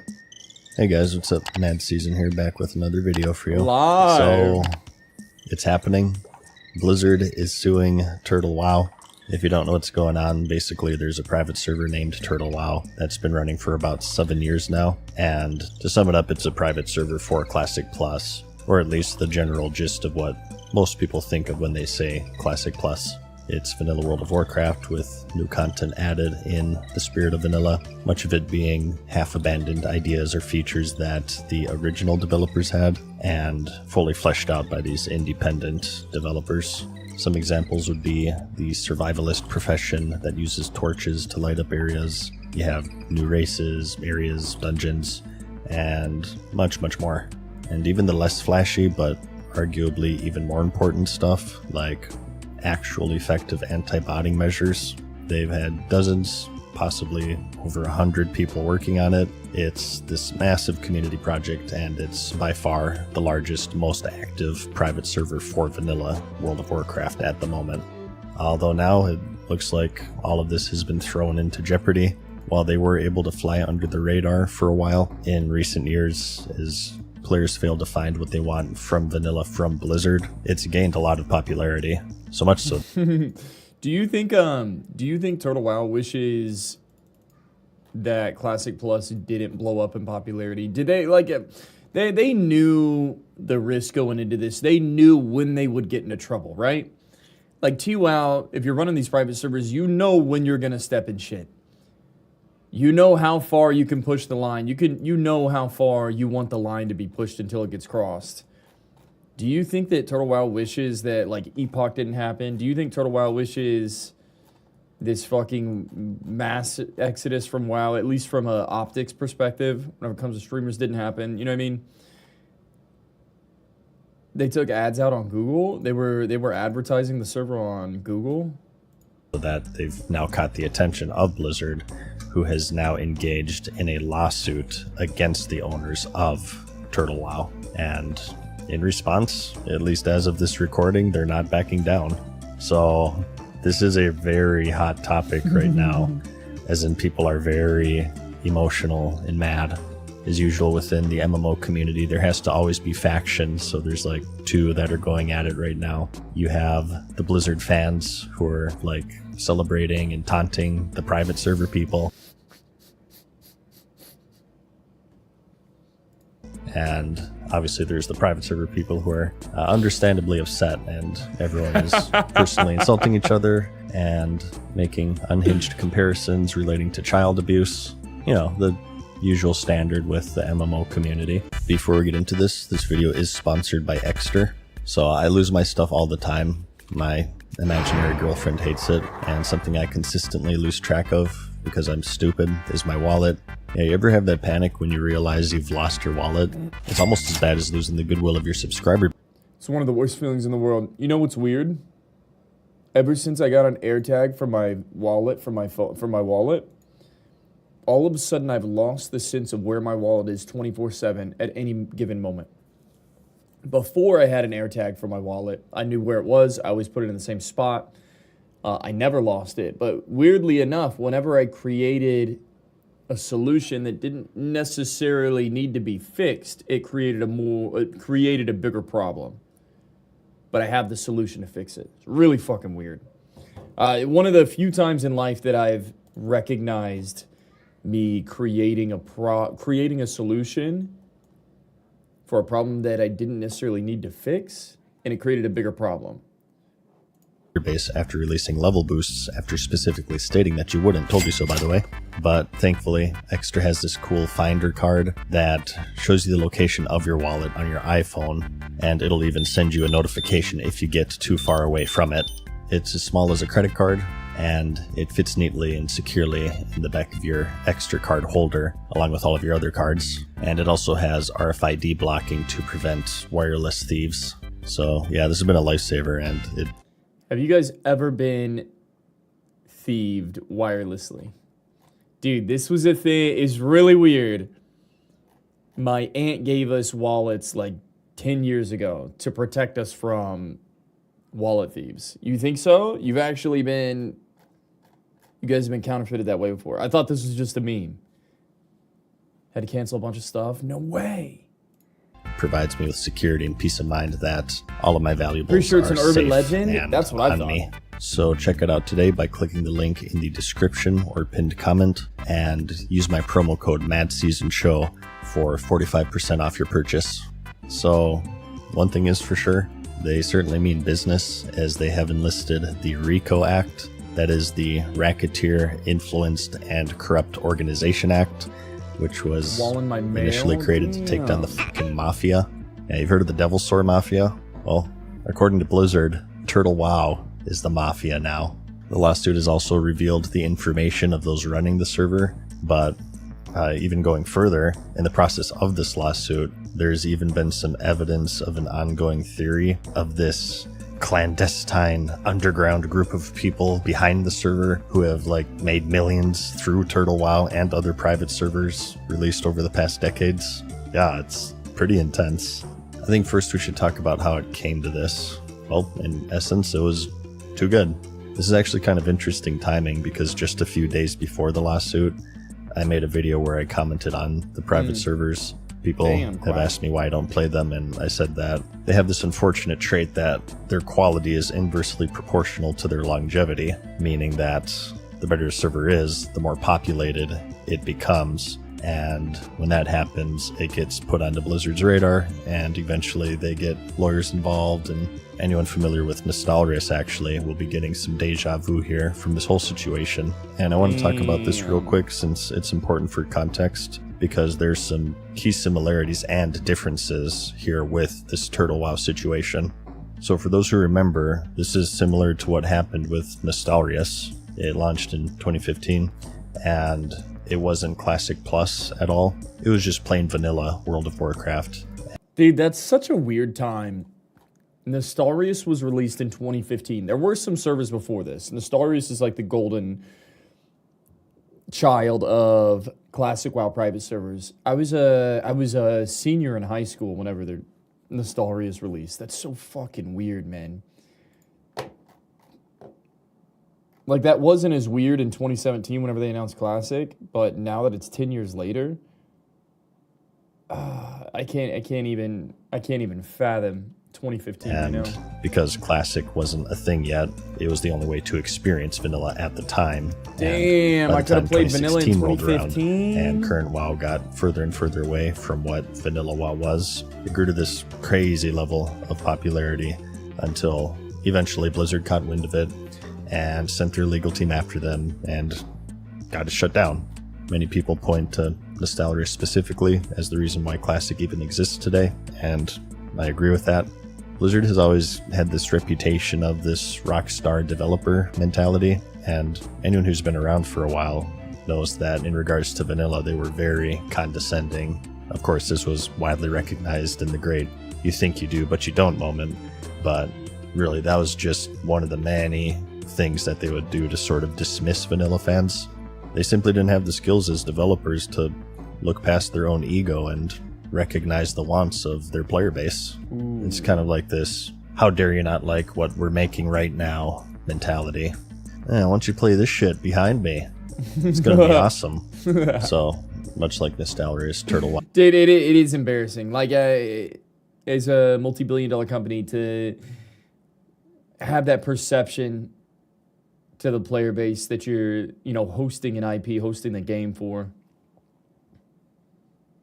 It is kind of embarrassing to have that take. And whoever was in leadership at the time, like, how do you treat half your player base that way? WoW just got too That's just popular. poor fucking leadership. And they certainly knew Having it. a Blizzard of all They've been companies, posting man. adverts everywhere, boasting Blizzard! 500,000 active players worldwide, with 44,000 online concurrently, which for private servers, that's crazy. They've been taking ads out on Google AdSense, Brad was always a hack. something that the lawsuit specifically It's just poor references. leadership, man. And they've been so successful, in fact, that it seems as if their hubris got the better of them, and they thought that they were untouchable, so they began to poke the bear. They started tweeting at Blizzard on social media, kind What of the mocking fuck? them, which leads us to today, where Blizzard has now hit back, and quite hard. So while there are similarities between Nostalgius and Turtle WoW, Wait, what did that say? Sorry for the confusion, ally. Basically, you shouldn't need to worry about a false report. Is any action taken only done after investigation? If no violation is found, nothing happens. The report is dismissed. Turtle WoW is out here memeing the Blizzard CS team. which leads us to today, where Blizzard has now hit back, and quite hard. So while there are similarities between Nostalgius and Turtle WoW, there are also some key differences. Probably the most major being is that Nostalgius just got a cease and desist, which is of course a warning of an incoming lawsuit should they fail to comply, while Turtle WoW is getting the actual lawsuit right out the gate. And a lot of this just has to do with the amount of money they've made and just how large of a project it is compared to Nostalgius, as we'll discuss. Second difference is that they mean business, while Nostalgius was more of this independent, smaller group of people who didn't really profit in any hugely significant way. True. By pulling the RICO Act, Blizzard is alleging that the defendants are members of this multinational business enterprise. They go on to say that they found a lucrative way to exploit and profit from Blizzard's IP, Warcraft, and they offer and profit from paid access to the emulated servers, as well as all the software and tools necessary to access them, including pirated copies of the game. And according to this lawsuit, they do make money on the game through this kind of loosely defined cash shop, an all but name where players can donate, and in return they receive in-game items and features and other various very useful perks. Somebody else's has a cash shop. We can't have that. Only Blizzard can have the only cash shop. And in response, Turtle WoW is not complying. In the earlier video I referenced, some people chimed in on the comments that they're safe because they're outside of the jurisdiction of the United States, which is partly true in some ways. The owner is in Russia, and this is presumably why Blizzard is engaging the RICO Act, as it gives them more power internationally, possibly forcing cooperation with European countries. They're calling this organized crime? I mean, I guess it is. This seems like a pretty serious lawsuit.